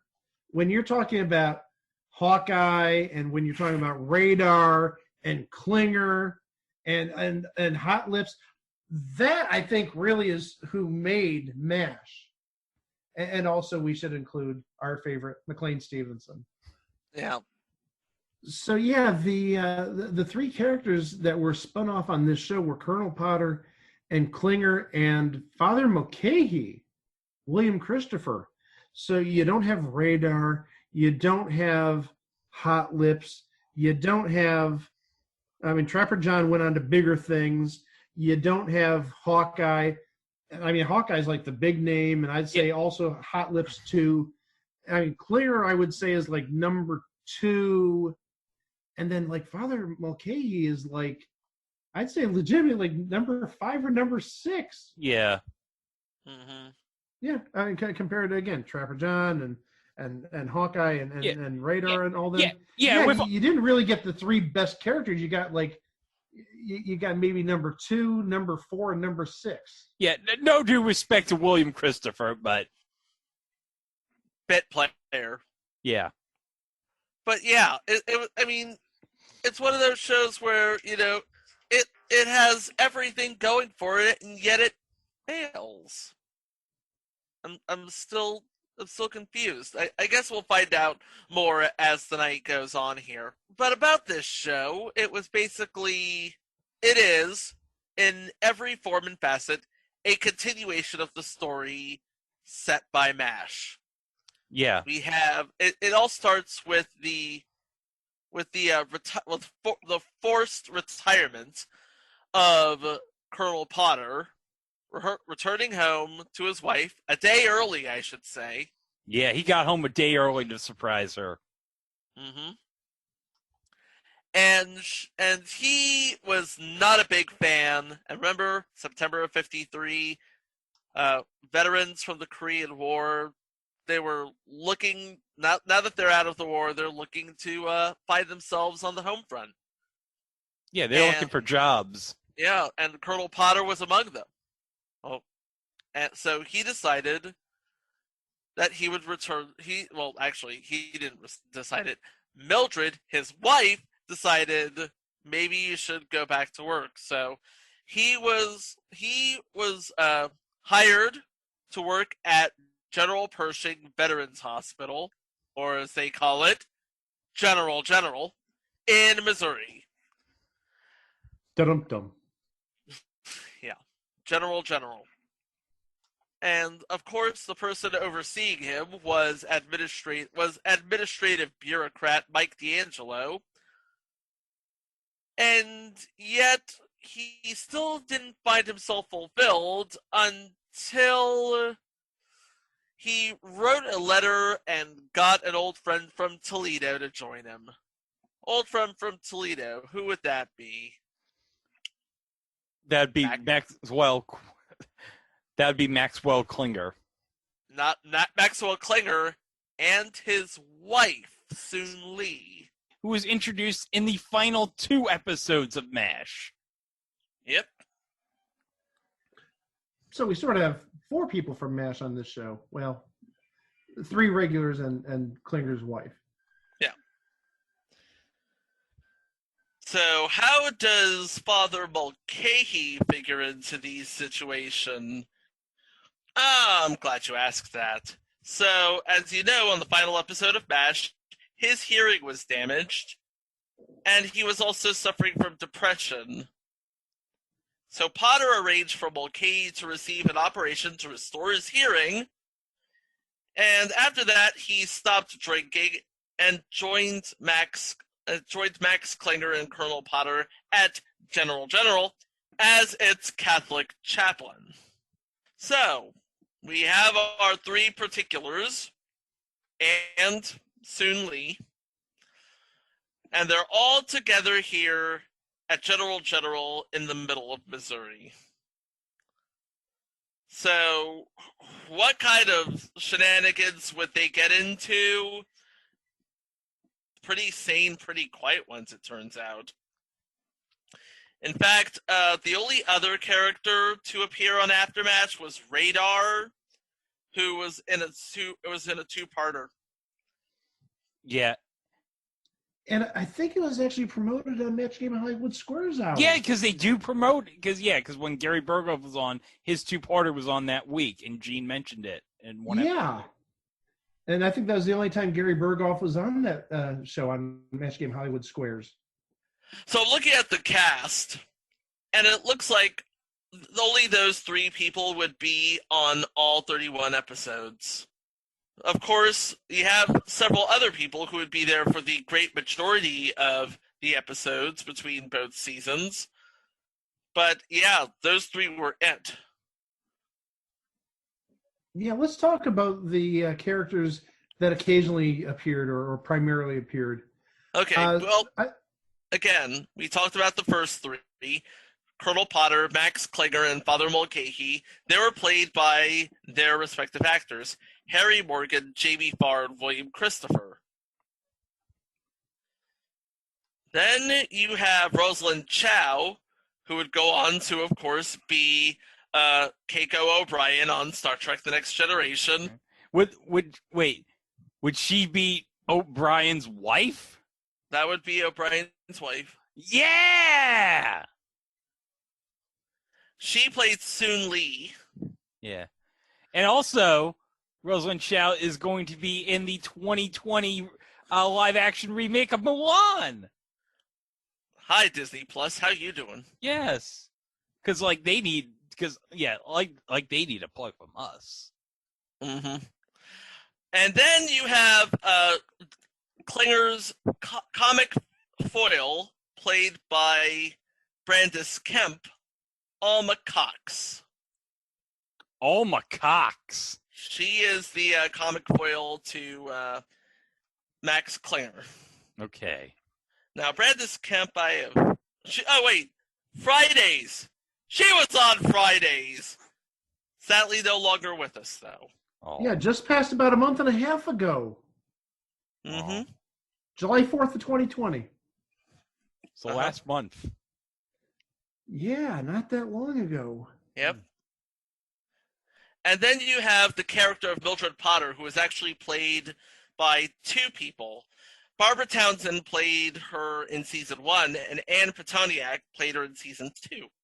Oh, but next we have the character Bob Scannell, played by Patrick Cranshaw. And if you don't know who that is, he's best known for playing Blue in Old School.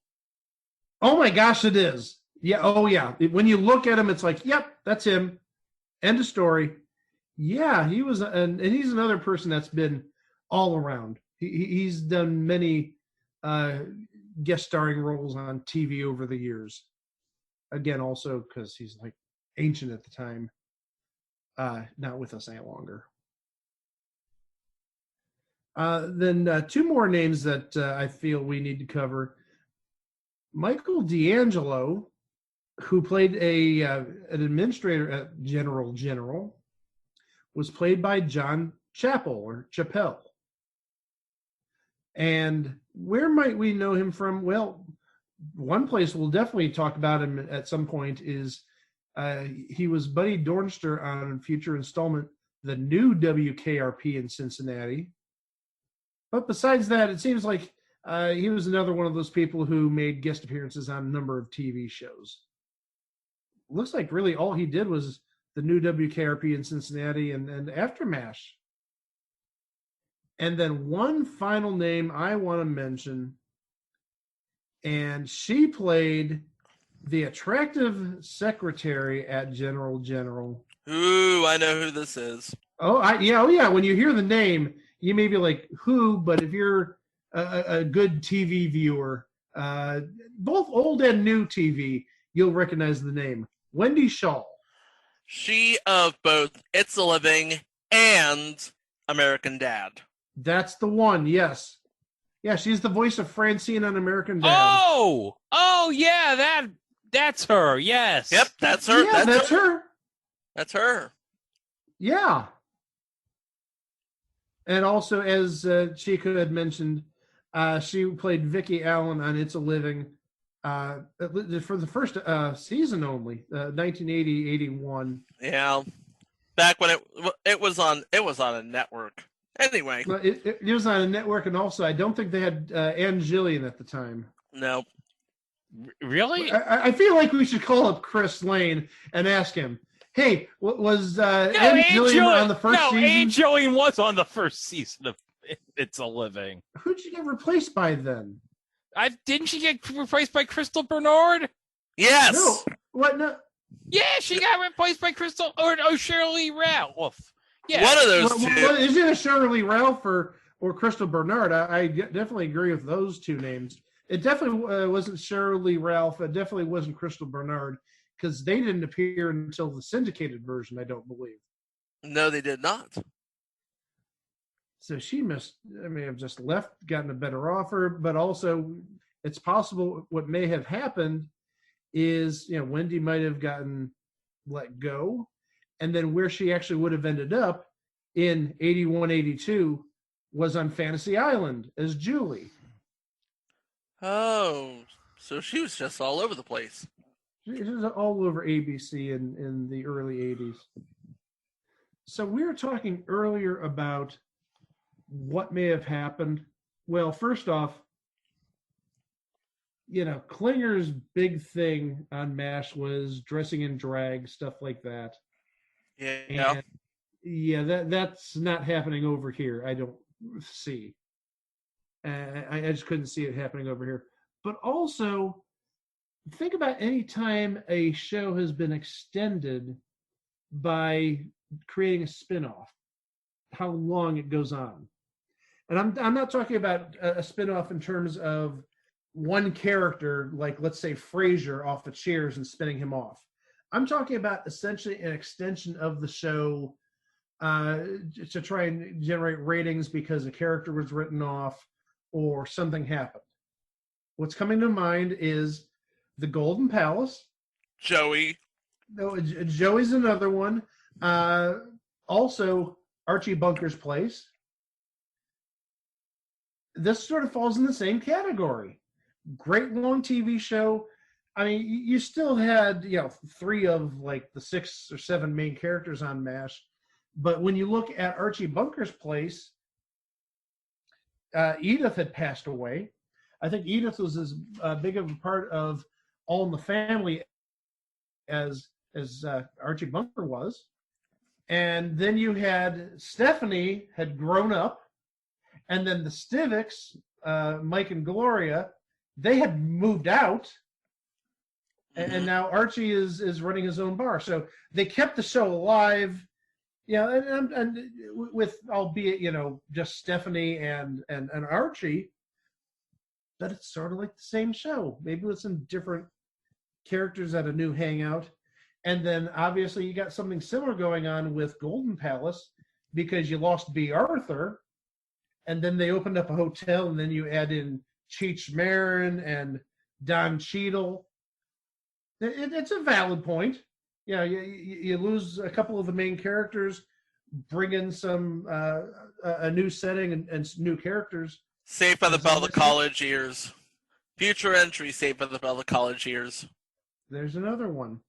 We've just listed 4 examples besides AfterMASH. That may have been what happened.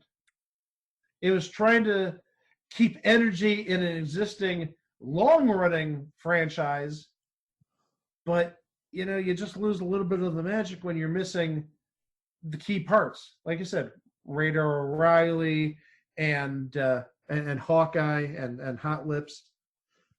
But it's kind of interesting because after MASH, there was another pilot or a spinoff, which got the pilot stage.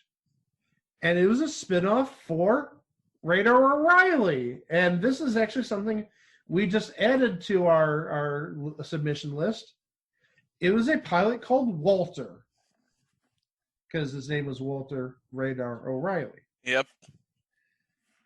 And that didn't even get past pilot stage. So nope. There's the end of the line for the MASH trilogy, if you will, the show MASH. So that's probably what happened, why it got killed. At least my theory. Somebody prove me wrong. That's right, you can't. You probably could, but Anyway, you're not doing it on this show. Anyway, in the next season, because there was a second season, Mike D'Angelo was transferred to Montana and was replaced by smarmy new administrator Wally Wainwright, played by Peter Michael Getz. I have no idea who this cat is. And as we said, Ann Petoniak replaced Barbara Townsend as Mildred Potter. After half a season as a recurring character, David Aykroyd was promoted to a regular cast member, and you had a new psychiatrist named Lenore Dudzak, played by Wendy Gerard, given the daunting task of evaluating Klinger. Boy, that's a case study and a half. Oh, by the way, you neglected to mention one character from season 1. Oh, what's that? Dr. Gene Pfeiffer, played by J.O. Saunders, who's better known as that guy from that movie, but he's perhaps best known as the jerk-off broadcaster in Angels in the Outfield. Oh, that guy. Yeah, Lance Wilder. Anyway, we said there were 31 episodes. Let's go over them, shall we? Yeah. We're going to start with season 1, episode 1. Now, this is part 1 of the 2-part series debut. September of 1953. A fresh from Korea and bored Potter takes a job as chief of staff at the General Pershing BA Hospital, aka General. He writes a letter to a struggling Klinger, offering him the job of secretary, and Klinger accepts. Well, again, we said the job market was tough coming back from the war. Yep. And of course, Klinger was being, well, Klinger. I don't think that flies in general. No, it does not. Episode 2, Together Again. Potter arranged for a depressed alcoholic Father Mulcahy to come to St. Louis for ear surgery, and he eventually decides to take a job as the hospital chaplain. Which we had mentioned earlier in this episode. Yep. Again, these 2 episodes are your series premiere. Yep. And now this is where the fun starts. Episode 3, Klinger versus Klinger. Klinger and Soon Lee argue about Soon Lee wanting to get a job. Potter and Pfeiffer operate on a patient without proper identification, and Mulcahy rushes to write his monthly report. So you have 2 sort of side stories that you would see on the original MASH, and then you have something kicking and screaming into the new era. It's like, we're on the home front, and women's wants to work. That takes us to episode 4, Snap, Crackle, Plop. Klinger takes his civil service exam on less than 12 hours' notice. Potter tries to get D'Angelo, who'd rather buy a new canopy, to get a new autoclave, and Mulcahy deals with a patient who thinks God is trying to kill him. Again, you have your A plot, your B plot, and a C plot.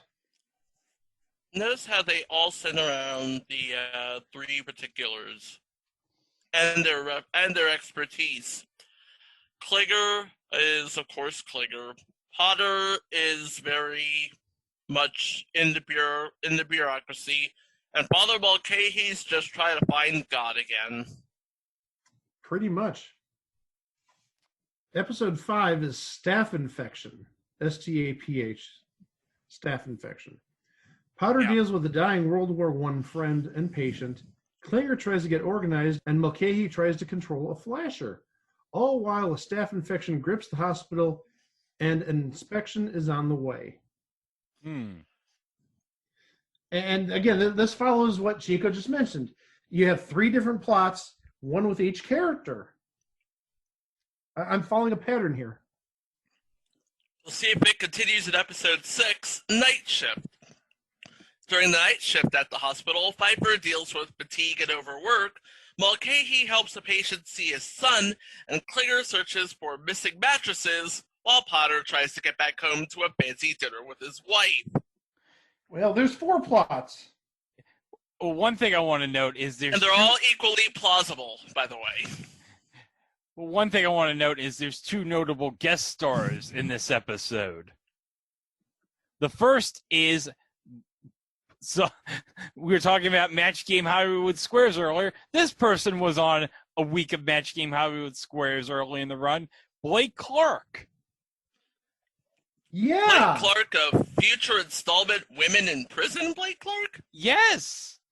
Well, also Blake Clark, who most people may know as the hardware store owner on Home Improvement. Yeah. And it should also be noted Blake Clark was a guest star in the final episode of MASH. Not sure if he was playing the same character as in the final episode of MASH, but it should be noted.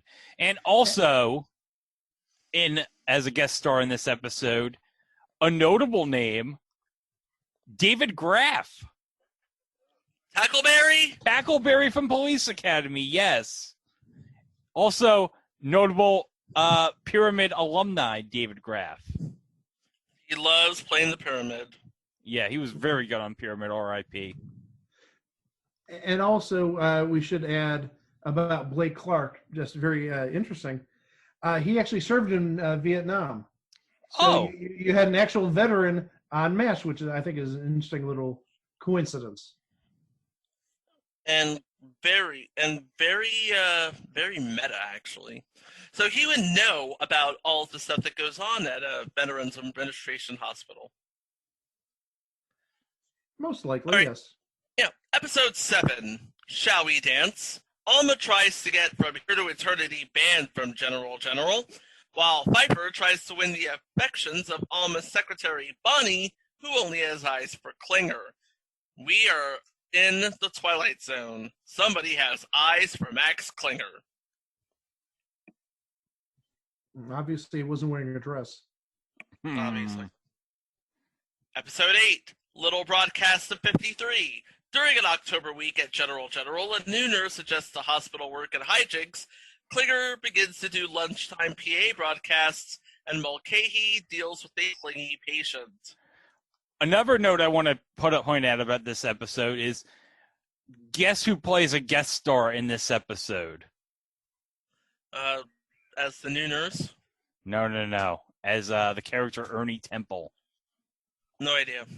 I know, but I'm not going to say. Yeah. It's someone who we mentioned in the previous entry, Chico. It's somebody who gave us a shout-out on Twitter.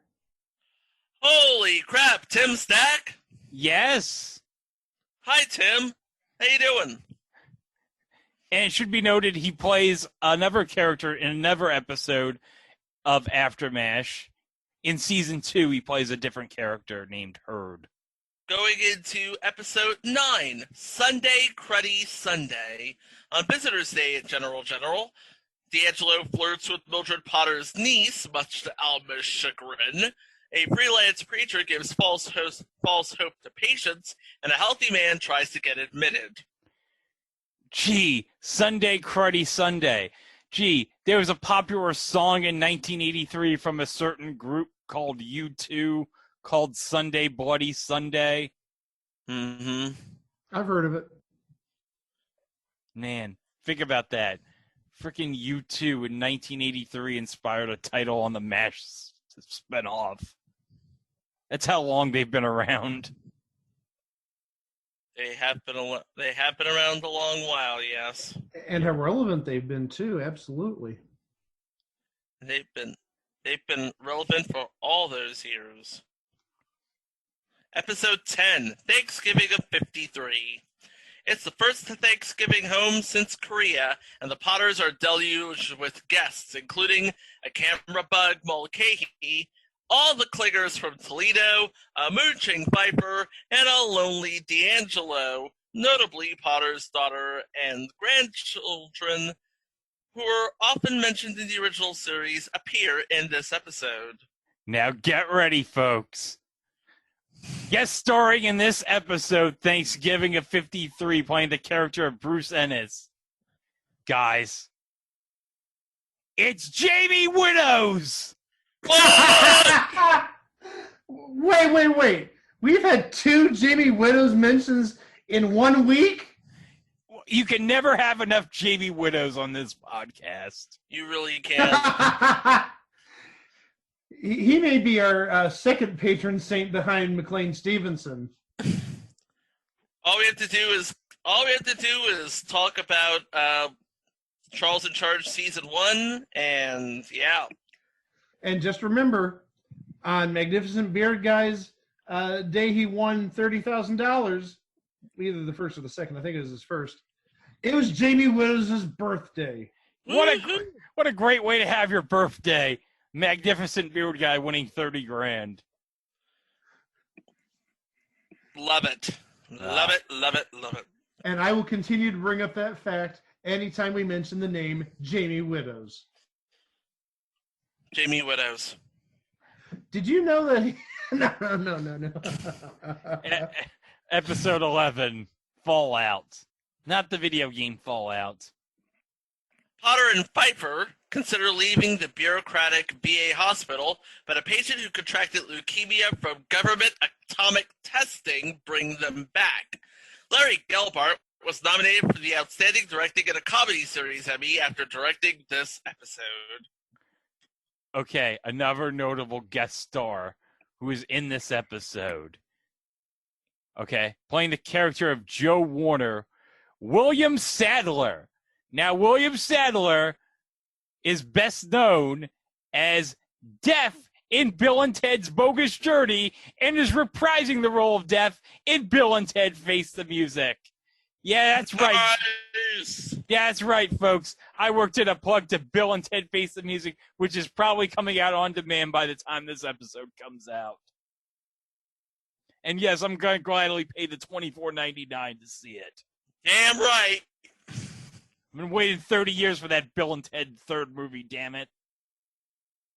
Episode 12, The Bladder Day Saints.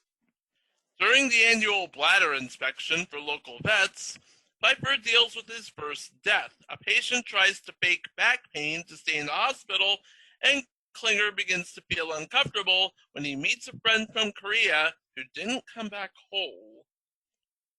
Again, these are all things that happen. This is very real. It's like what goes on in this show is very, very, very real. Yeah, I can't argue that. As my mom worked in a VA hospital, yeah, it's gory to say the least. I'm going to add one name.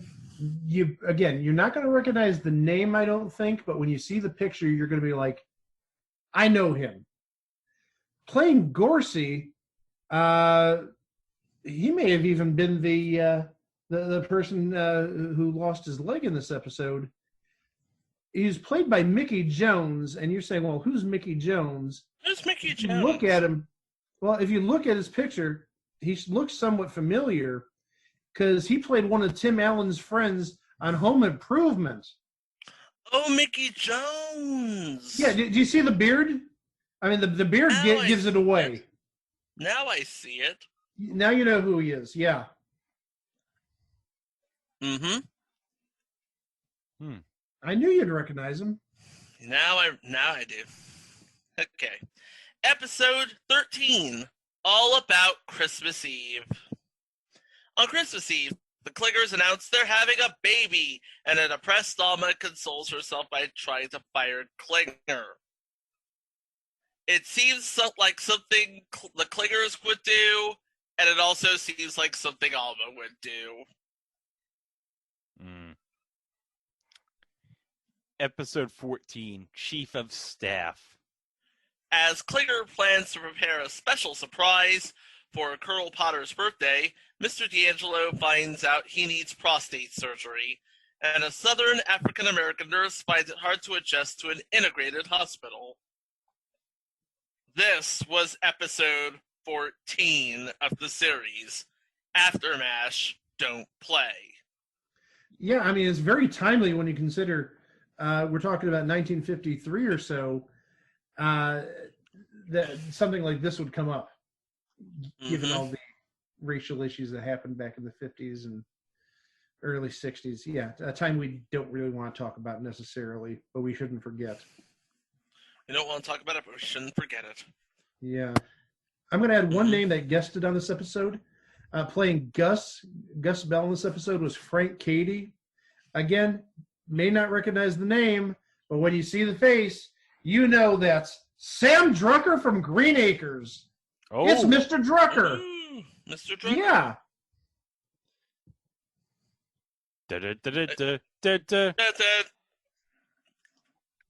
Nice looking man. Sadly, no longer with us. Episode 15, CYA. Father Mulcahy bites bureaucracy to get the VA to pay for his ear surgery and another patient's transportation.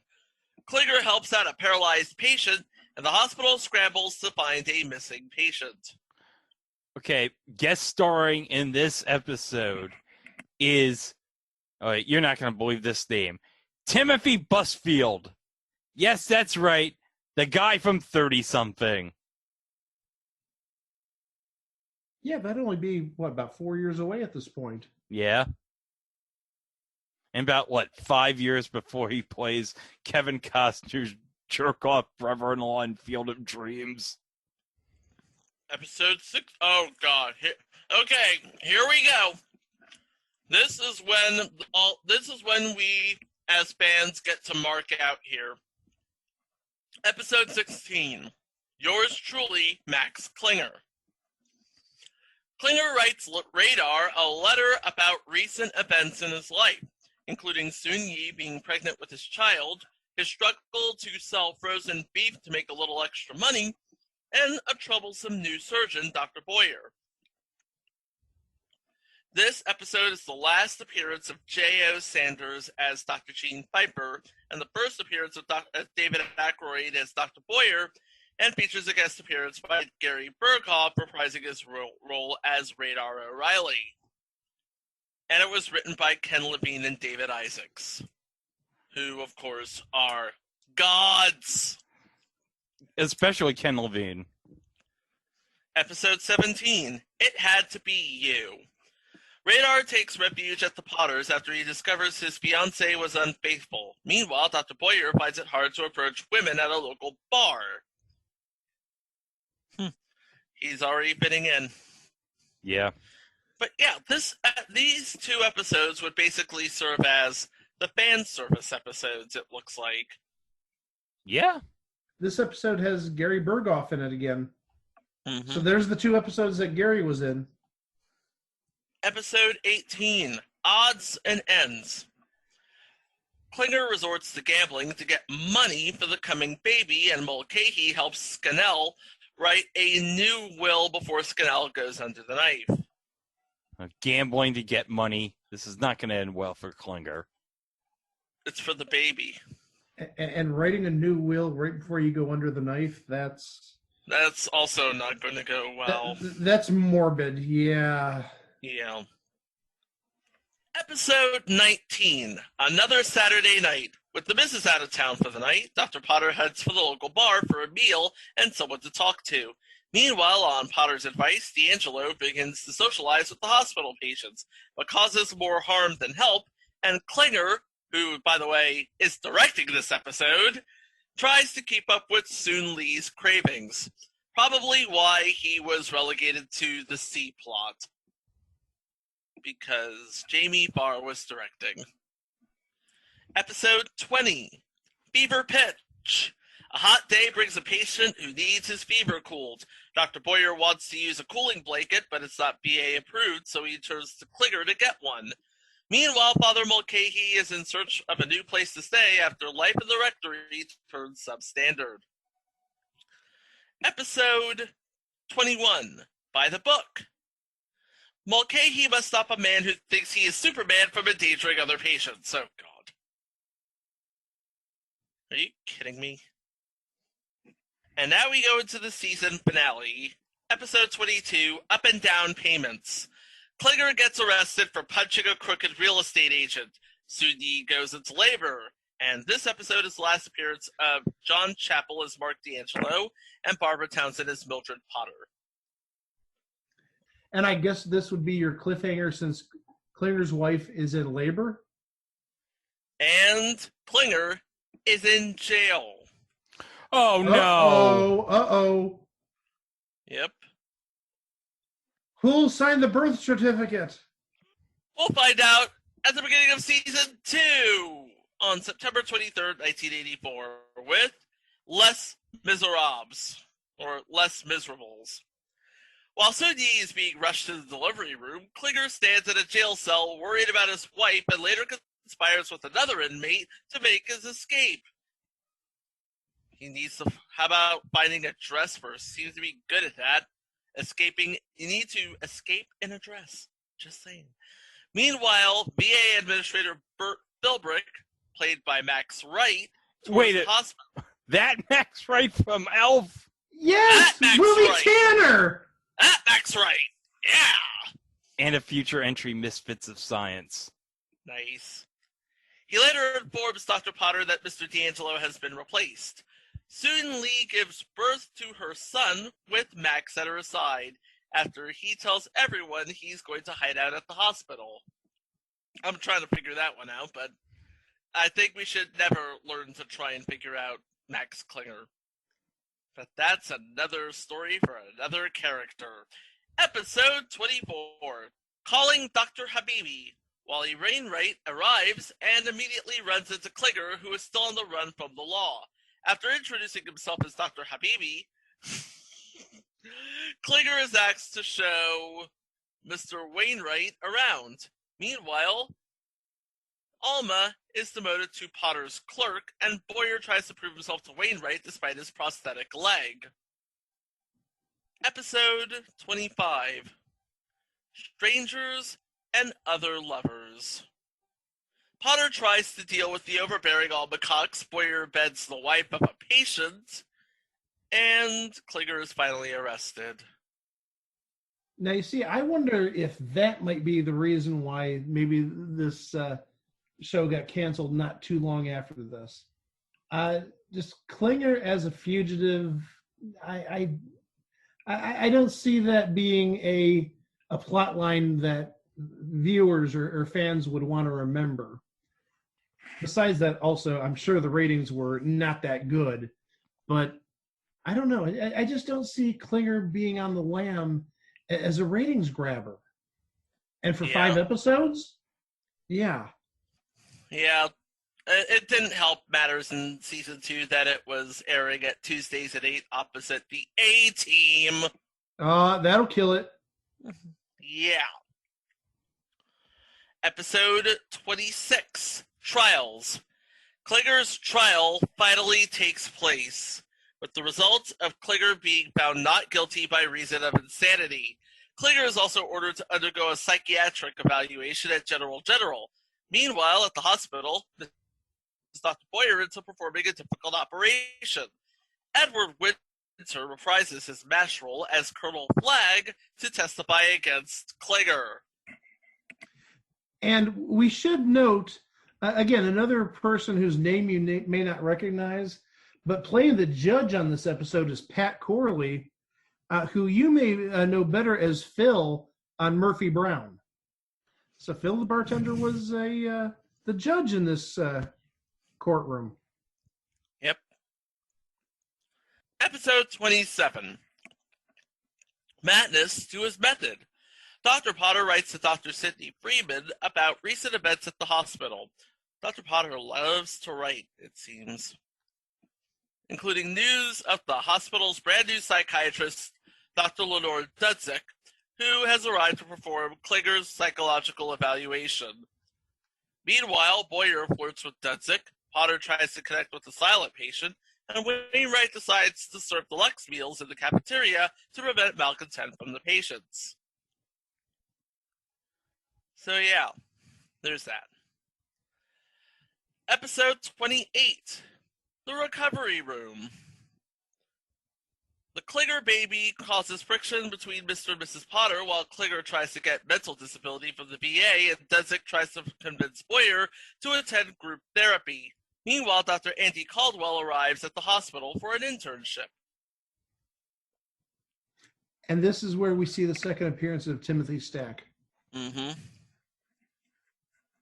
And then it takes November sweeps off. What a shock. Yeah, so we don't get a new episode until December 4th, where we see Ward is hell. Klinger runs a hospital lottery, but trouble ensues when Soon Lee has the winning ticket. Meanwhile, Dr. Boyer is laid up with a staph infection, bringing his anger and bad attitude to the post-op ward. There's that staph infection again. Thought they cleared it up the first time. Yeah, they had to clean up for the inspection. Vancomycin will clear that right up. Anyway, episode 30, and this was the final episode broadcast in the U.S. And it wasn't. Look at the air date. Yeah, I'm looking at the air date, May 31st. So it was placed on hiatus after Ward is Hell, until it aired on May 31st, 1985.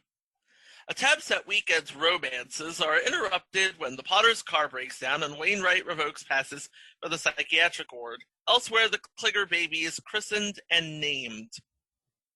Now, this was actually the penultimate episode, because there are still 2 more episodes listed. One did not air in the U.S., and one was not even produced. Ooh. The baby is finally named? I mean, now, I realize this is all of like 7 episodes into the season, but remember, the season started in September, and this aired May 31st, so you're talking 8 months later. Yep. That was one hell of a pregnancy. Thoras. It's a future thing on TV. Oh, and we'll talk about that at some point, too. Mm-hmm.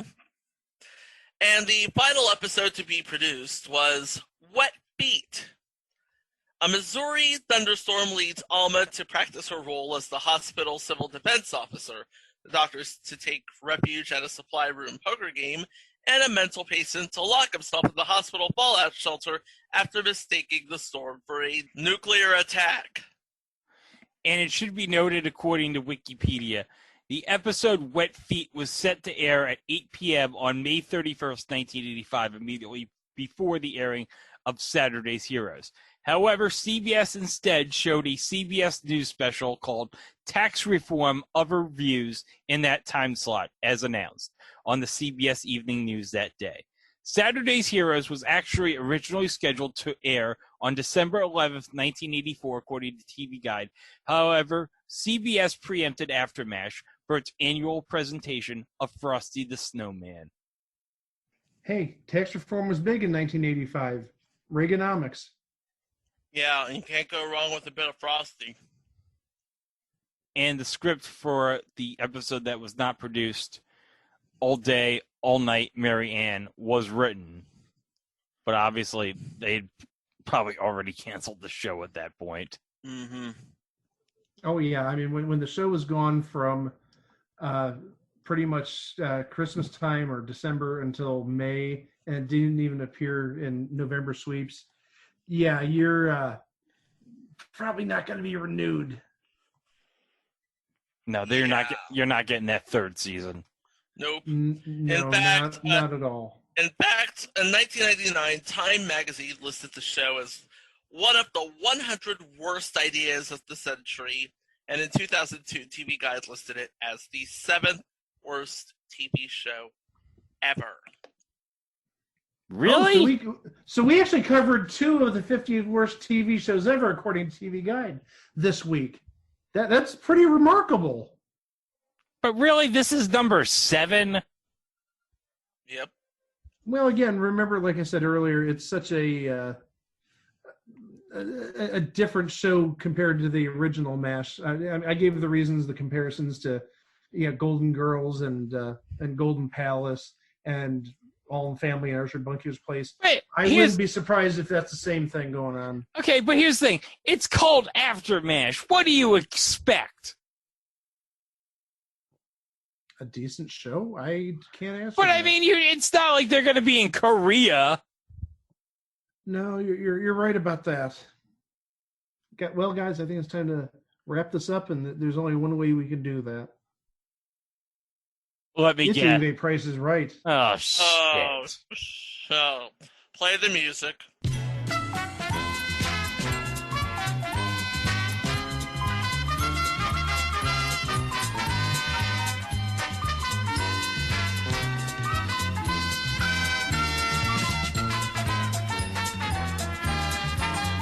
Go ahead. What is Okay. this?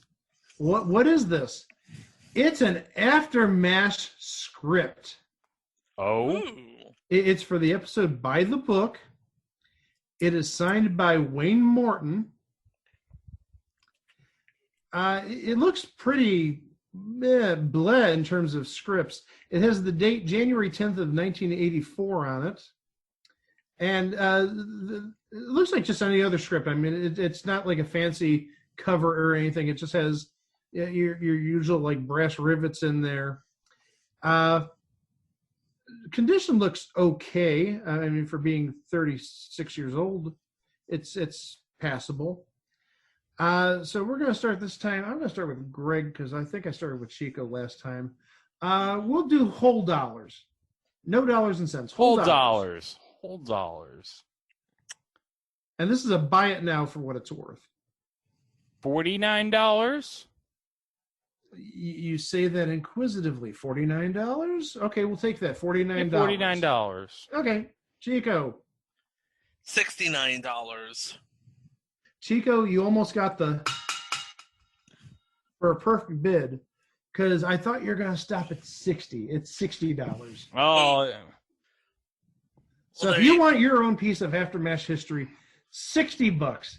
That's 3 Andrew Jacksons. That'll get you AfterMASH. I'm not buying it. I would. Because as we already established, I hate money. You hate. Greg hates money. But you know what we don't hate? Mm-hmm. We don't hate it when people go to our website and listen to previous episodes and go to our socials and follow us and all sorts of stuff like that. And you can do all that at itwasathingontv.com. We've got, oh my gosh, over 90 episodes, including mini episodes and the live shows. And we've got big things coming. We're only like, about 6 weeks away from episode 100. Yep. And this is number 88. So we're not terribly far from the century mark. And we have a very special century episode. The 100th episode is very special. But also, coming with the 100th episode are new things to the website. Let's say that. New things to the podcast, improvements. We're not going to say what they are, but you'll like them. We'll just keep it at that. But again, that's roughly about 6 weeks away. We're looking at probably late the first week of October for episode 100. So not too far away. If you're a big fan of this show, you're really going to enjoy episode 100, we think. Oh, I really hope so, because this has been pretty much on the schedule as episode 100. Gosh, probably since like episode 15 or 20. We said, okay, we're definitely doing this. There's no way that we're changing this. We've got to cover this for this special moment. Mm-hmm. Yep. So we're about 5-6 weeks away from that. So just hang tight. We'll be there in early October. And as always, please like and subscribe. Follow us on our website through Podbean. Rate and review us. Leave us some feedback on Apple Podcast. And 5 stars. We accept nothing less. Yeah, 5 stars, or you can just get out of here. And of course, don't forget to share, because as the kids would say, sharing is caring. Isn't it? Yeah, sharing is indeed caring. Until next week. Oh my gosh. Oh my! First episode's a Greg episode. Just saying that right now. First episode's a Greg episode. Oh yeah. Hey, Greg, I'm gonna help you on that because I remember that show. Yeah, because you're in North Carolina, so you'd obviously. Of course. And the second episode, Mike, I'm gonna help you with that show too. I think that might be a Greg episode because I think Greg really wanted to do that episode. So there's 2 episodes. I know Greg's going to have fun next week. I know Chico's going to have fun next week. I guarantee I'll have fun doing that episode next week. And I'm sure you'll have fun listening to both those episodes next week right here on It Was a Thing on TV. Enjoy the rest of your week. Hey, Gisela, do you want to know more about her papers?